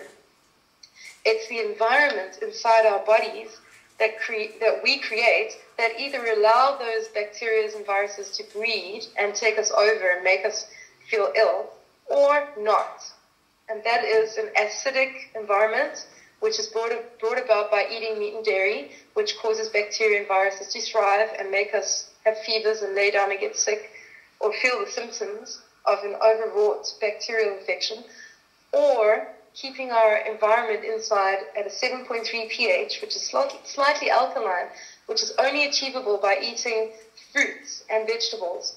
In other words, a high-carb, raw diet. That is the best way to keep the body alkaline. So yes, I was experiencing pain and agony in laryngitis and having to take antibiotics, stripping my probiotics even more, and that was 5 years ago. And I was having my meat and vegetables, and the second thing was that I constantly felt the need to go and train. I felt the need to burn calories, which has disappeared from me entirely. I hardly exercise anymore. I only play. That's what I call it now. I go and play. I go and pump my lymph, which is just keeping the circulation going, and that is the only objective in going to any gyms or going for a run, and also for getting that nice endorphin rush, that natural high that's totally free, that, okay, you pay for it with a few paces of jogging, getting your heart rate elevated for a few moments. It feels wonderful. Why not do it? But the point wasn't anymore to go out there and burn calories or chase the dragon, as I was putting it. When I used to eat meat, I would constantly feel like I was getting fat, and if I didn't train, I was going to get fatter and fatter. There's a very logical explanation for that, and that is the liver. Our liver is the only organ in the body that digests fats. It's not the stomach, it's not the kidneys, it is the liver only that digests fats. What happens when we eat meat, including all lean cuts of fish, all lean cuts of poultry, and including low-fat milks and things, all those low-fat yogurts, all of that is the cholesterol. Our bodies produce the perfect amount of cholesterol to keep our skin and our arteries flexible. Fats aren't good for us if they are not cholesterol-based or trans fat. So that means that we don't actually need to ingest them. Our body makes the perfect amount. Every time we eat a piece of animal, we are putting in more cholesterol than our body needs or can handle. It goes to the liver, and it gets stuck in there. It literally sits there, and it builds on top of itself with bile, and over time you get liver and gallstones. If you've got allergies, you will probably have a blocked gallbladder. You don't need surgery to get rid of those gallbladder stones or liver stones. You do need to stop eating animal products immediately, which stops the madness, stops the ingestion of cholesterol, and therefore stops more stones and bigger stones from compacting on themselves and growing and eventually blocking the liver. If somebody is retaining fat on their fat cells, wherever they're stored, whether on the belly or the thighs or wherever you store fat, wherever I store fat, it's a symptom of a blocked liver. It's the liver crying out and saying, stop eating cholesterol and please get these stones out of me so that I can actually bring that fat from, activate, send an enzyme or a hormone that activates the fat cells to start sending and pumping the fat back through the lymph system and back to me so I can digest it. That is what the liver is begging for when we are retaining fat. Very simple. In order to do a liver cleanse, you've got to do a parasite cleanse first. But here's what the liver cleanse entails, and it's this easy. You get Epsom salts mixed in water, and you drink 4 glasses of Epsom salts. Epsom salts is just magnesium. It's harvested from a well in Epsom in England. It's a beautiful form of magnesium that our body can understand and recognize. And it helps the liver to relax and open up slightly. It doesn't hurt, you don't feel it, it's just natural.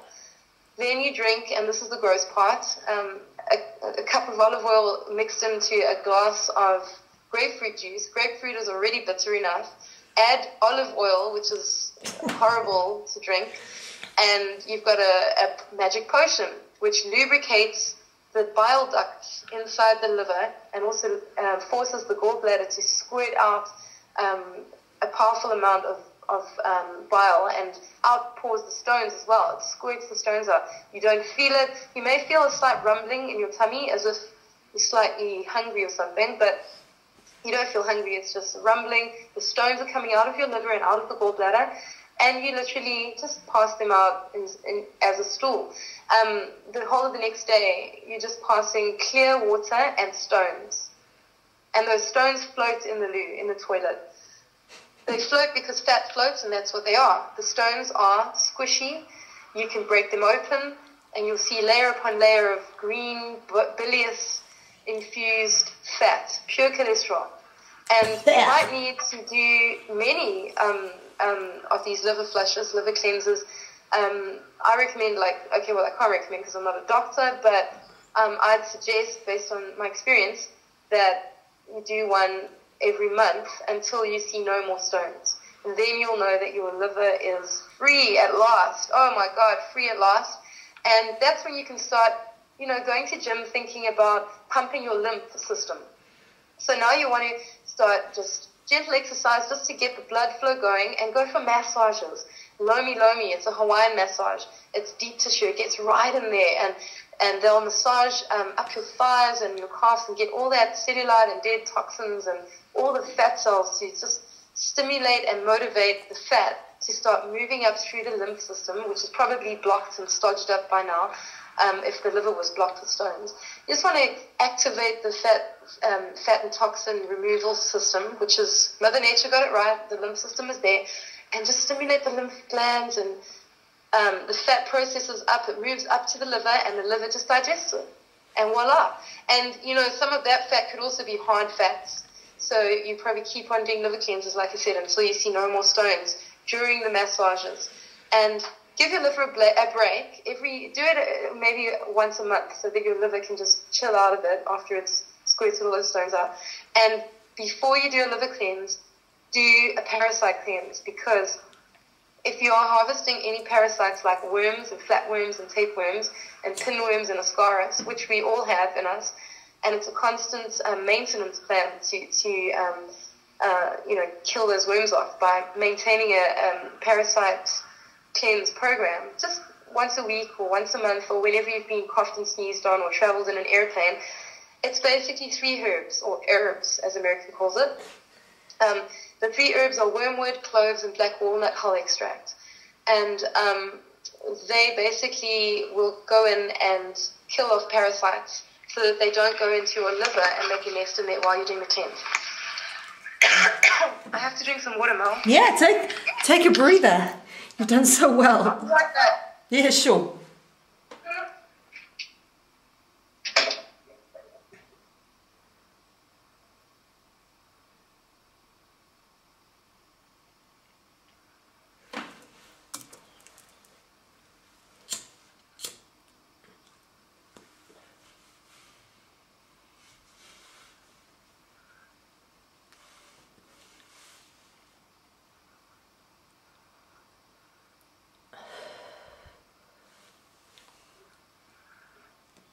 Okay, I'm back.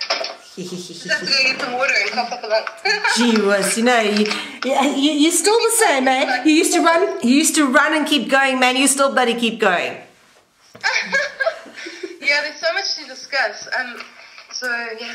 Yeah, well, you're on black walnut hull extract, cleaning the liver, parasites, ended there. So wherever you're ready to pick it up from.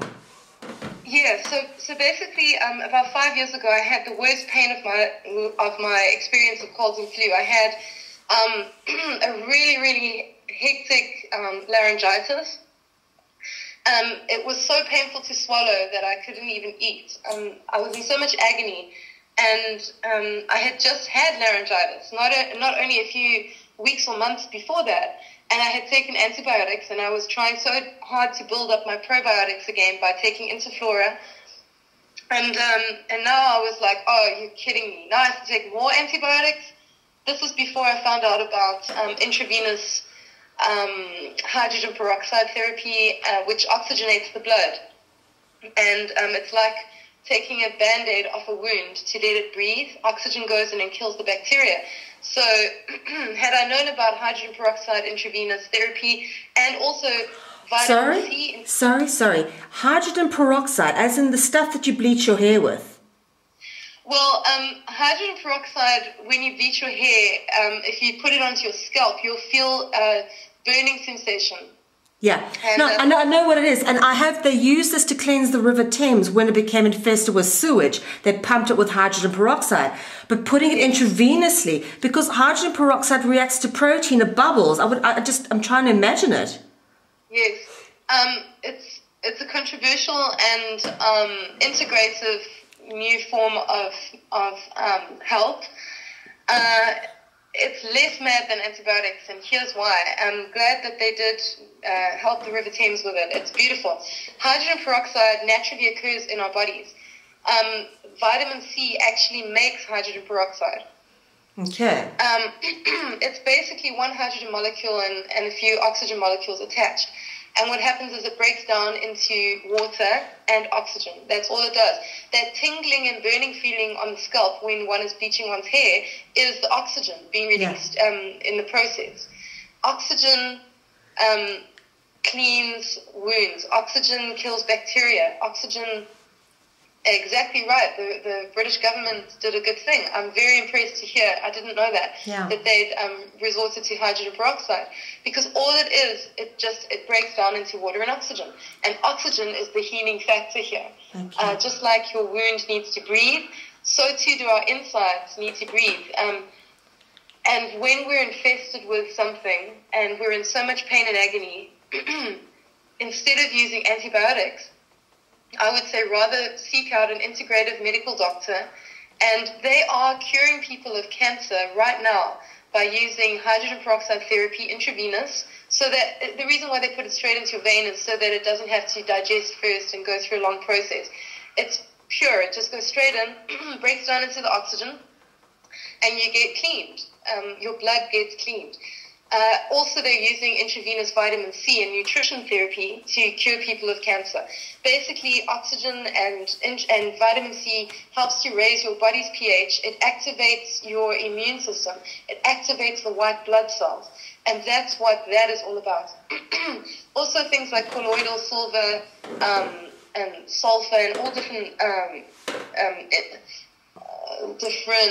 they're not natural. I mean, it's not, you don't exactly go and get some silver and go lick or suck on something silver all day. You know, it's not like an instinct to go and get something like this. Something like this is like if you're really ill and you need help. You don't have to resort to antibiotics, which basically nuclear bombs your entire immune system. It takes it out. It ruins the balance of interflora. And the next time you have laryngitis or a cold and flu, it'll hit you even harder. You got to take even stronger antibiotics, and eventually it's just a losing battle.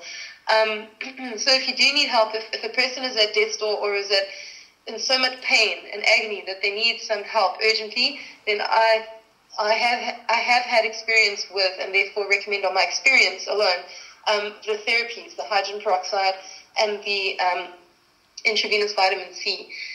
So when I got the laryngitis, I was in so much pain and agony, I didn't know what to do with myself, and I couldn't figure it out because I am a logical-minded person, and I couldn't understand how living on my standard American diet of some meat and some vegetables every day, low carbs, high protein, how this was making me ill. And I realized that was making me ill, that was the only factor. I wasn't doing anything different. I was, also under the impression that if you walk into a cold, air-conditioned room from the heat, that would bring on sickness. All these insane thoughts that don't make any logical sense. I mean, yes, it's an unnatural environment to suddenly walk into an air-conditioned room, but isn't your immune system strong enough and smart enough to figure things out and to deal with little temperature change? Yeah. We adapt. I mean, are we so pathetic? Did Mother Nature make us so puny and pathetically that we have to put up with pain and agony every single year in these colds and flus? Oh, I went on an airplane and they sneezed and now I'm sick. Those darn airplane flights, or recirculation of disgusting air, or this or that. Whatever the excuses are, they're just bullshit. The only way that we can activate our immune system and keep our immune system healthy and strong to be able to handle everything, because Mother Nature is a goddess. She got us right. We are designed amazingly. the only way that we can do that is if we keep a balanced 7.3 slightly alkaline pH in our bodies. So I wrote down on a piece of paper in my agony of laryngitis, which I couldn't even talk through, I wrote down, fuck this, let's go vegan.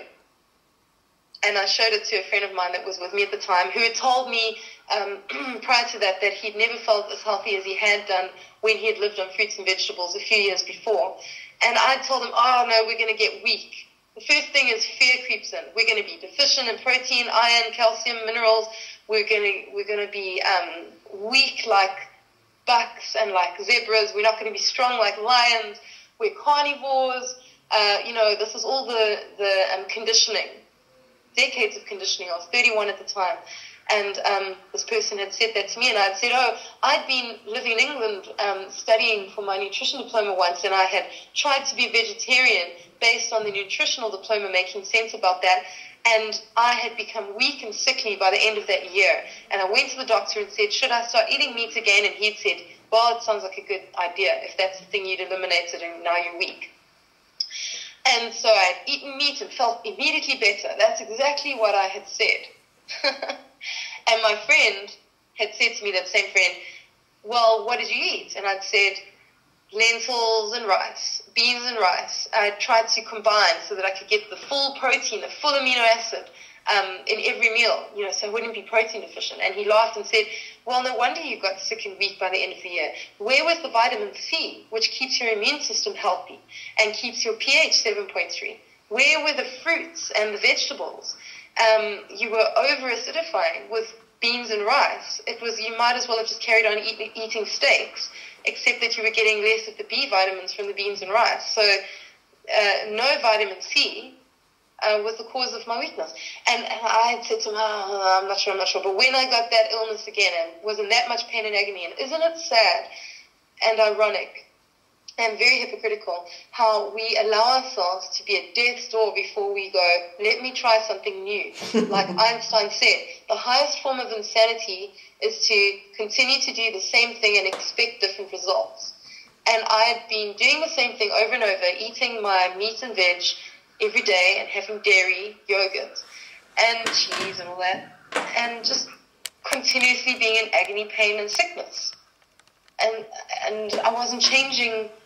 And that was when I was like, fuck it. We're going vegan. That's it. I'm going vegan. I went cold turkey, so to speak, immediately. And I do recommend in my experience that you do that, but you need to be prepared. Preparation is the key to success in everything in life. And so preparation on going cold turkey vegan is make sure you get to the grocery store and stock up. Don't starve. Don't go hungry. I couldn't get enough calories suddenly because I was so used to this high caloric meal of the meat with the fat in it, even lean cuts, but it was high calorie meals every time. And all of a sudden I was just like, I don't know what to eat now. I had to re-instinctify my instincts. And these days it's as natural as breathing. And within a week it was and became as natural as breathing, is that just go and buy bunches of bananas and eat them like you're hungry. And get yourself dates. Get all the sweet fruits and the citrus fruits that you can fathom. Anything and everything goes. Watermelons, cantaloupes, honeydew melons. My mouth is watering as I mention these beautiful God-given fruits. Mother Nature got it right. She's beautiful. And vegetables are not necessarily the thing that are going to give you a lot of calories. They do strip you of calories, especially if it's celery and things that are hard to digest, high in cellulose. I realized later on that I was forcing myself to have certain vegetables which I don't think are necessarily good for us, like wheatgrass. If you can't chew it and get it down, and if it doesn't taste nice, don't force it down in a shot glass. Go and live, and really live. Go seek out, what is your mouth lust for? What is your body and brain telling you want once you've retrained it and re-instinctified the instinct? Because we've lost touch with our instinct to lust after the colorful, beautiful brightness and sense of all the fruits and berries that are out there. We've trained our brains to think of cake or fudge or a Snickers bar or a Kit Kat And my mouth isn't even watering while I'm saying this, because they're inanimate objects for me now. They're just poisons. They're like a piece of plastic that we've doctored up with sugar and pushed down into our systems to stodge it up and drop our pH and just cause a lot of illness and suffering. So re-instinctify your instinct. Get back in touch with Mother Nature, and you will find your brain flashing at you. Blueberries, raspberries, red and blues and oranges and purples, all those colors, those antioxidants, those hydrating, fiberful, vitamin C rich, gorgeous, luscious fruits. Yes, indeed. So that's what happened. At one stage I was like, I need calories and I don't know what to do in the very first week. And my brain flashed at me spinach. So I told my friend, and he was laughing at me and saying I was ridiculous. I was like, come on, get a grip of your own body now. And I was just like, screw you, I've got to go get some greens right now. Good. Go with your instinct. It's your instinct. Your brain tells you what it needs as soon as you clear out the clutter. And so I went and got myself 2 boxes of baby organic spinach leaves. I put them in a massive bowl, rinsed them off, squirted some lemon juice over them. At that stage, I was eating honey and agave, so I sweetened them up. But these days, I would just chop up a banana, a whole lot of bananas and dates, and some chili and avo, and mix those into the spinach leaves, and just wolf them down. I mean, I sat there like a caterpillar, and I just chewed and chewed and chewed. It took me an hour to eat that huge bowl. It was just like all that green chlorophyll. My body just sang praises and thanks to Mother Nature as the green chlorophyll just hit the bloodstream, and it just wanted all that roughage. Then began a long journey. Your question was all the cleanses and things. It began a long journey and process. 31 years of animal product consumption needed to be detoxed. It doesn't happen overnight, and it's not pretty. I went for colonic irrigation, and thanks to the vegan diet that I've been on for the month before I went for colonic irrigation, it had helped to soften all the black crust of rotten corpses and cheese that had been stuck in the corners of my colon, and all the meat and dairy products that I've been consuming for 31 years that had got stuck fabulously inside my convoluted colon, which really needed a good cleaning out. I went for 5 days of consecutive 1-hour treatments, 5 consecutive days of 1-hour treatments of colonic irrigation. The lady stuck a small pipe a little bit up my butt and turned on the water. Warm water went up my colon. I could only allow it to go up a little way and the first few times, and asked her to stop, and told her that was good enough. But by day 2, I could allow the warm water to wash all the way through, up the descending, transverse, and ascending colon, all the way to as far as my appendix. I could feel the warm water pressing gentle pressure onto the colon. She was professional. She knew what she was doing. And then when she turned off that pressure and allowed the release, black stuff came out of my colon on day 2. She'd said, that's wonderful. That's the stuff we need to get out. That only happens on day 5 for most people. It must be your diet. So I highly recommend getting on a high-fiber diet of fruits and vegetables as soon as possible, and then going for colonic irrigation.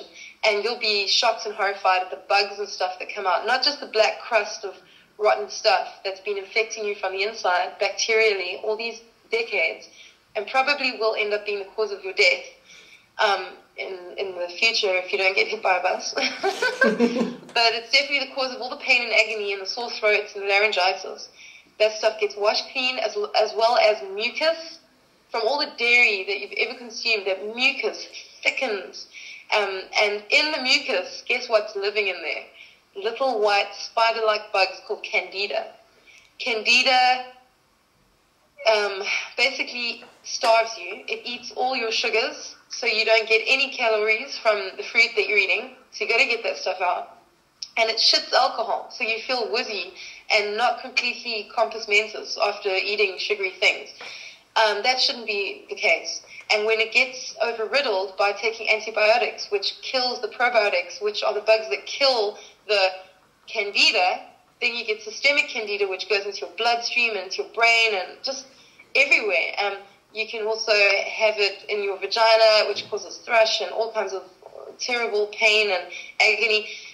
You really want to wash that stuff out, and it comes out, and you see these little white spiders just that have been sucking onto your mucous membrane of your colon and living off you, hosting off you. It's atrocious, and this is what the food pyramid at school that was brainwashed into us has caused. So stop the madness and just wash that shit out. And then start your parasite cleanse, your mouth cleanse. Try and get all the mercury out of your mouth and change those fillings for something benign. A bowel cleanse, kidney cleanse, which you can look up online for recipes on. It's just uber ursi, hydrangea root, and marshmallow root boiled into a tea, which you sip during the day, which you sweeten with vegetable glycerin, which also helps to remove the stones. If you have any kidney stones, the core of which is always a parasite egg, and then parsley water, which is mixed in with the tea, which will kill that egg or eliminate the egg as well. So you're getting rid of the symptoms and the cause at the same time. And then after kidney cleanses, go for that liver cleanses, and just detox each and every organ, which is the center of your universe. Once that has happened, you are continuing on your vegan diet, no longer convinced of mad thoughts that you need to be eating any kind of animal protein, because you will see the byproduct or the effect on your organs of the diet that you have consumed, and you will not want to go back to that madness. Yeah. Absolutely, Jen. And I felt the difference when we changed over to a raw diet. And you mentioned parsley. Do you know, I started putting parsley into my smoothies, and I started noticing parasites coming out because parsley just killed them off. Right on. Yeah. And parsley is so amazing. Parsley has the highest concentration of calcium and iron out of all the herbs. Wow. So you're getting calcium and iron in an enzyme understandable form, so lock and key mechanism perfection. Yeah. It was getting absorbed into your system at the same time as an antibacterial, which just eliminates those parasites. So awesome thing. Yeah, absolutely. Any more little tips? Be good to yourself, forgive yourself, love yourself. Just be. All important. And see yourself and others. See everyone as you, and then inner peace is so achievable and attainable. And mix the inner peace with outer peace.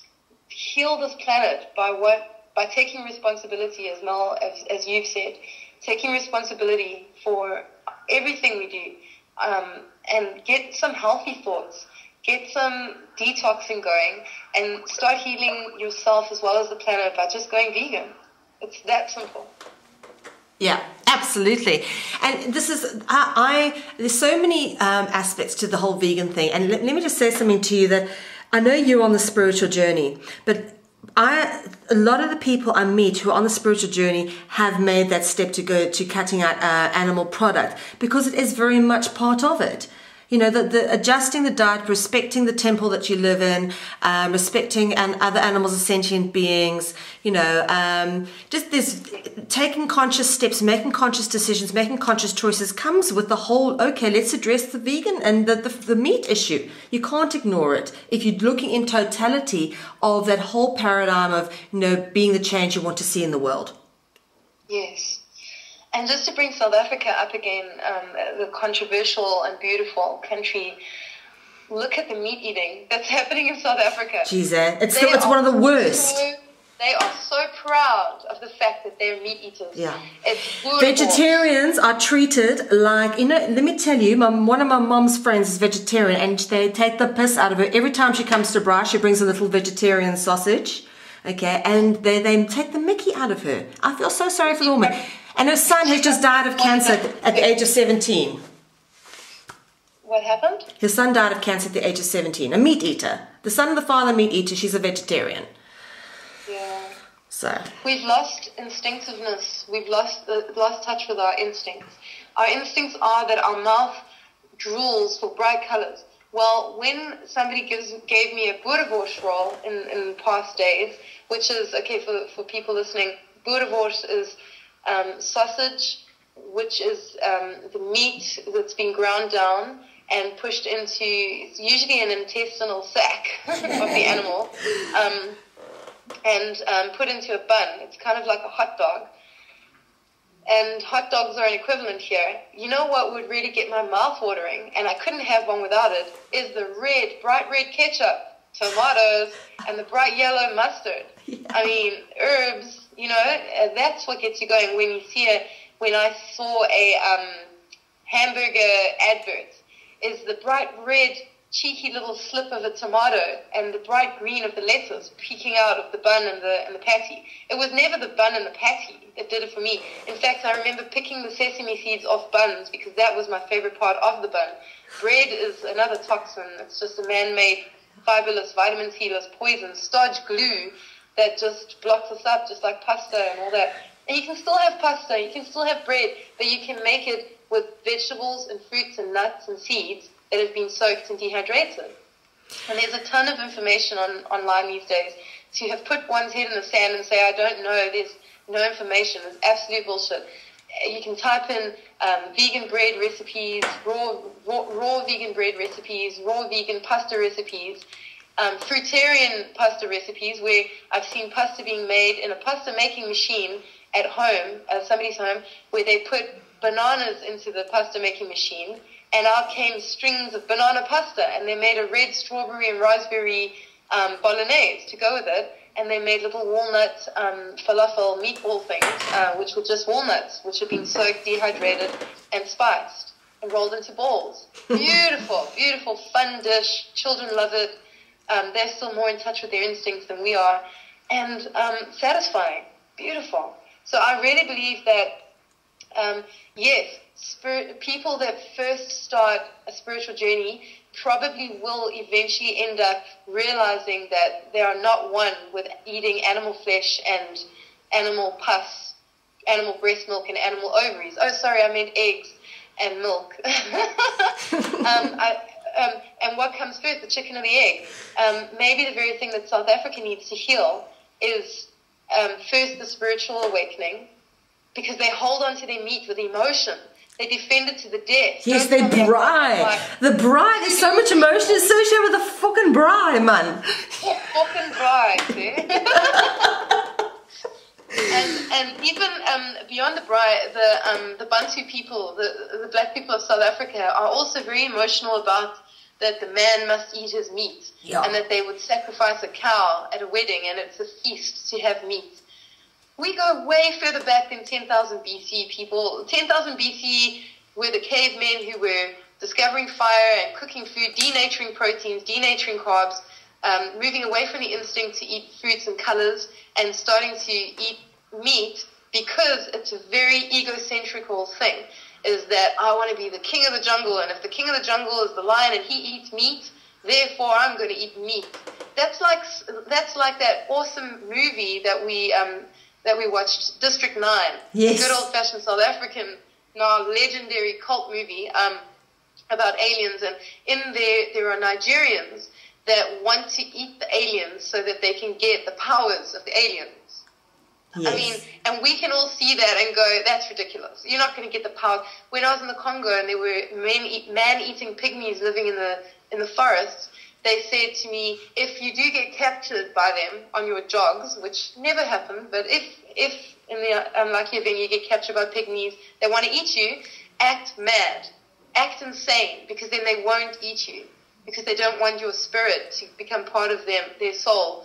That was their belief. If you're insane, but if you're normal, they want you. They want to eat you. They want you in their bodies. Well, then in that case, I want to eat Albert Einstein, and I want to eat... But it's true. Okay. Dr. Kreta Mutwa, who's a Zulu from, also said the same thing. He said that this is the reason we have begun to cook our meat. Is before we used to eat it, raw. The moment even you'd eat an animal meat raw and all of that stuff, you take in their essence, and it becomes one with you. By cooking it, you got rid of the essence. It's part actually of...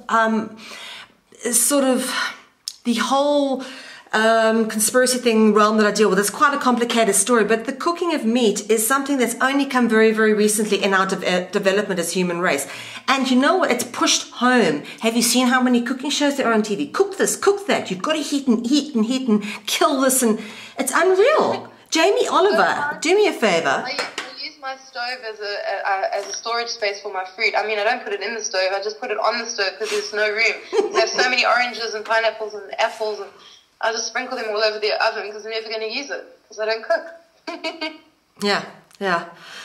Well, do you know, people think, you know, health is such a complicated thing, and it comes down to one simple thing. And I say to people, if you eat what you grow, you will never get cancer. Yes. It's that simple.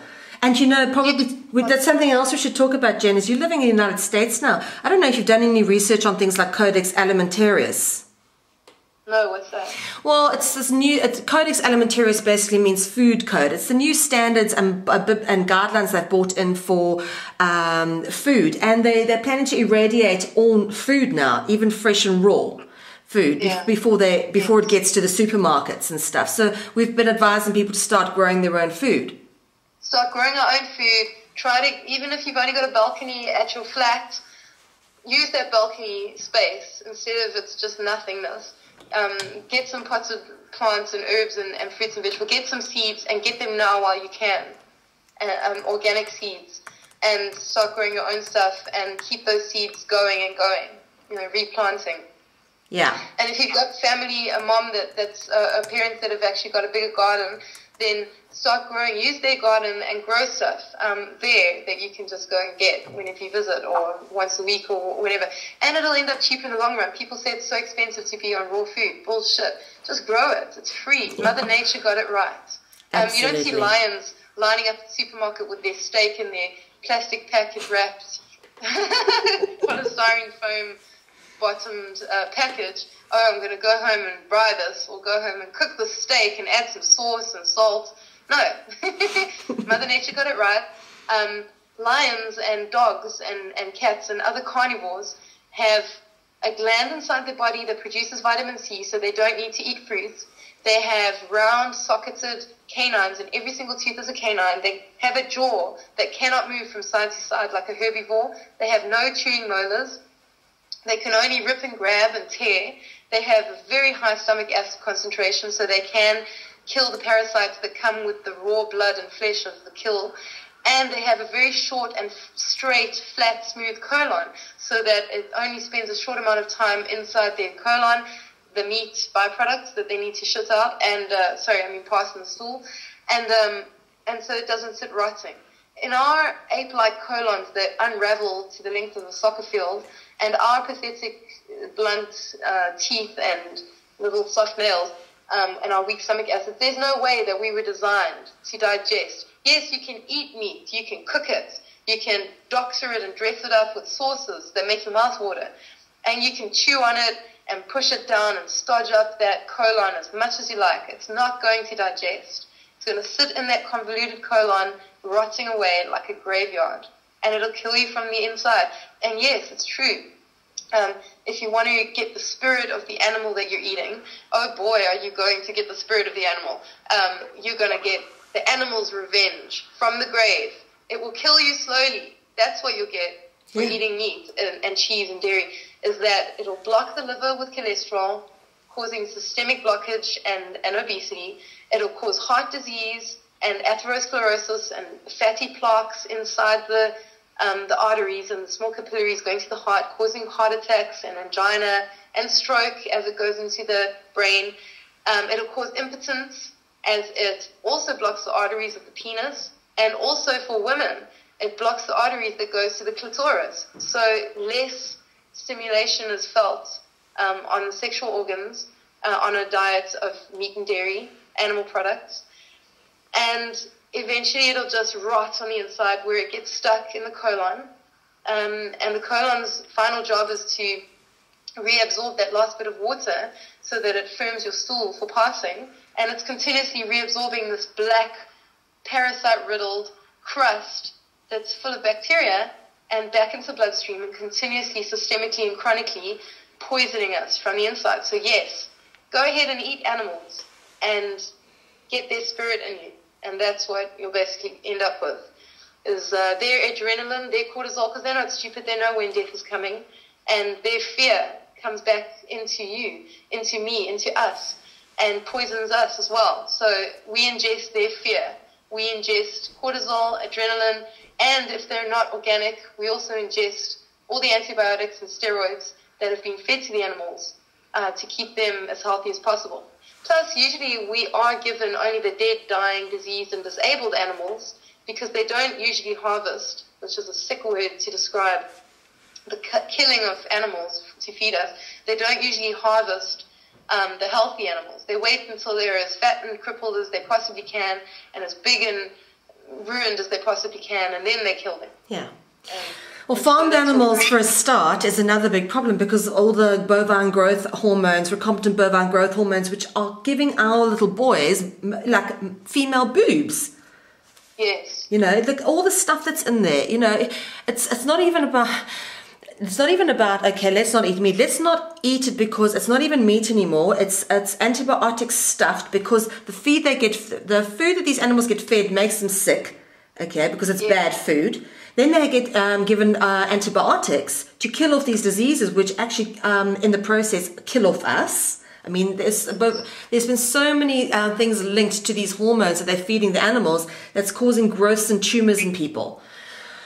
So, you know, there's a million reasons why to give it up and why to consider, you know, just a more conscious way of life. It really is about quality of life ultimately. And yes, it's tough if you've got emotional attachments to food. And trust me, we all have them because it's become such a central part of everything, even with the way we entertain and we sit around at restaurants and stuff. But you got to get out of that whole mindset. And it took me a long time to go, oh, you know what, I'm so sick of going to restaurants because everything they make that's decent, I can make at home. Yes. And better. And better. You know and cheaper and healthier. Yes, yes, yes. Yeah. We are social creatures and we like to go and mingle and socialize and network. It's a beautiful thing. To receive a hug just opens our chakras. It elevates our endorphins and we feel good. We all want to feel good and happy and loved, and it just starts from within, and it radiates out, and I really believe that there is hope for mankind, and I think that ultimately we've all got to stop the madness, and like Eckhart Tolle says, if we can stop the thoughts, but even better than that, let's observe our thoughts and be present in the moment and have the sacred space as the only thing that's real, that time is not real, the future doesn't exist, the past is past and doesn't count. But then let's also start to reinvent and change our thoughts that we do experience and that we do observe into thoughts of, well, what am I doing wrong that's keeping me sick? Let me start thinking a bit more logically with those thoughts that I do have and use them appropriately. And eventually I think that the madness will logically dissolve. There's a lot of pride, a lot of ego, and when we can transcend our egos, I think that's when we'll realize, oh, this is not good for me. This hamburger, this bread, this meat, this dairy is killing me. It's killing the planet. It's not meant for a human being's consumption and digestion. And I think that violence will start to dissolve as well, and humanity will come together and realize we really are all one. And be compassionate for each other. There'll be less violence. There'll be hopefully no violence. And just inner peace and peace on earth. For sure. Compassion starts with respecting all sentient beings on this planet. Yes. That's where it starts. And transcending ego. That's, if we can all just let things be, you know, without getting offended and without getting upset. Emotions are there. They are beautiful. They are good. We're supposed to go up and down and experience the full range of emotion for a full life. But I do really think that we're onto something, Mel. I think that if South Africa can somehow, somebody needs to give up the ego first, because there's a pain body there, as Eckhart Tolle describes it. There's such a heavy pain body. Heavy. The black people, a national pain body. Yes, the black people continuously scratch it and pick at the scab and don't let it heal. They continuously poke their own wounds and rub salt in it and continuously cry out and cry, look at us, we're suffering, even though their suffering is just internal now because apartheid long ended and everybody's got an equal opportunity, if not more so for them now.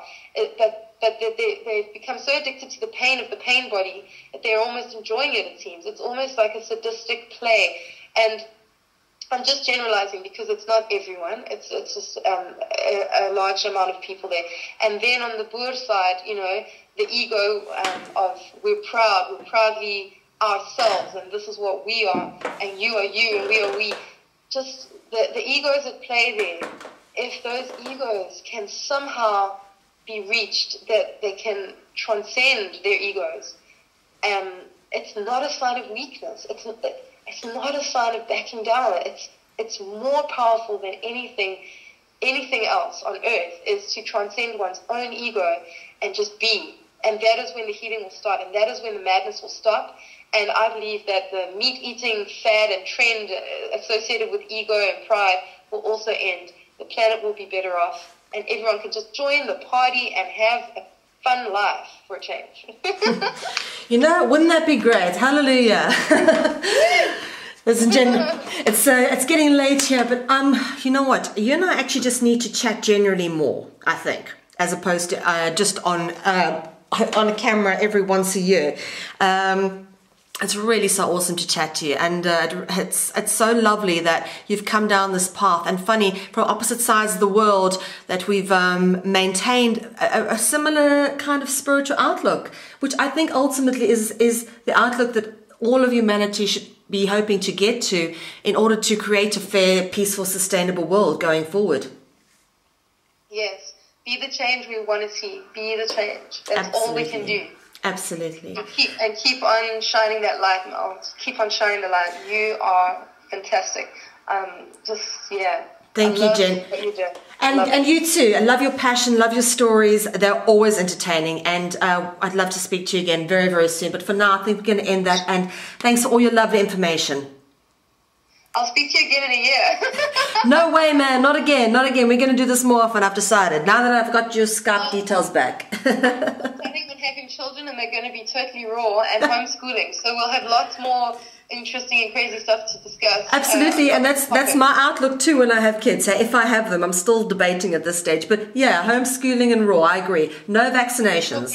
You will be an amazing mother. You will have the most beautiful children, and I think that it would be a wonderful thing. Yes, I know this world is overpopulated. It's a selfish thing. Blah blah blah. Fuck it. Because Mother Nature will sort it out. Mother Nature is not dumb. She knows what to do. So everything will be fine.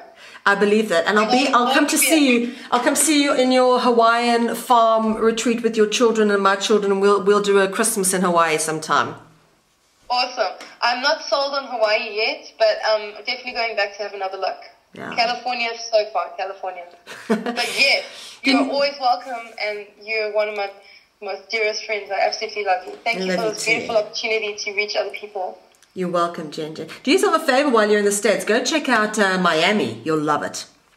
Ay, caramba. Yeah, no, seriously, Miami. If you like California, Miami to me is just one up on California. But yeah, it's lots of beautiful places. America's a world-modern country. But I'll leave it there for now, Jen. Let's speak soon, hey? Yeah, absolutely, Mel. Thank you so much. I've really enjoyed chatting with you. I enjoy it too, man. Way too much. We must do it more often. Love you lots, girl. Take care. Love you. Bye-bye.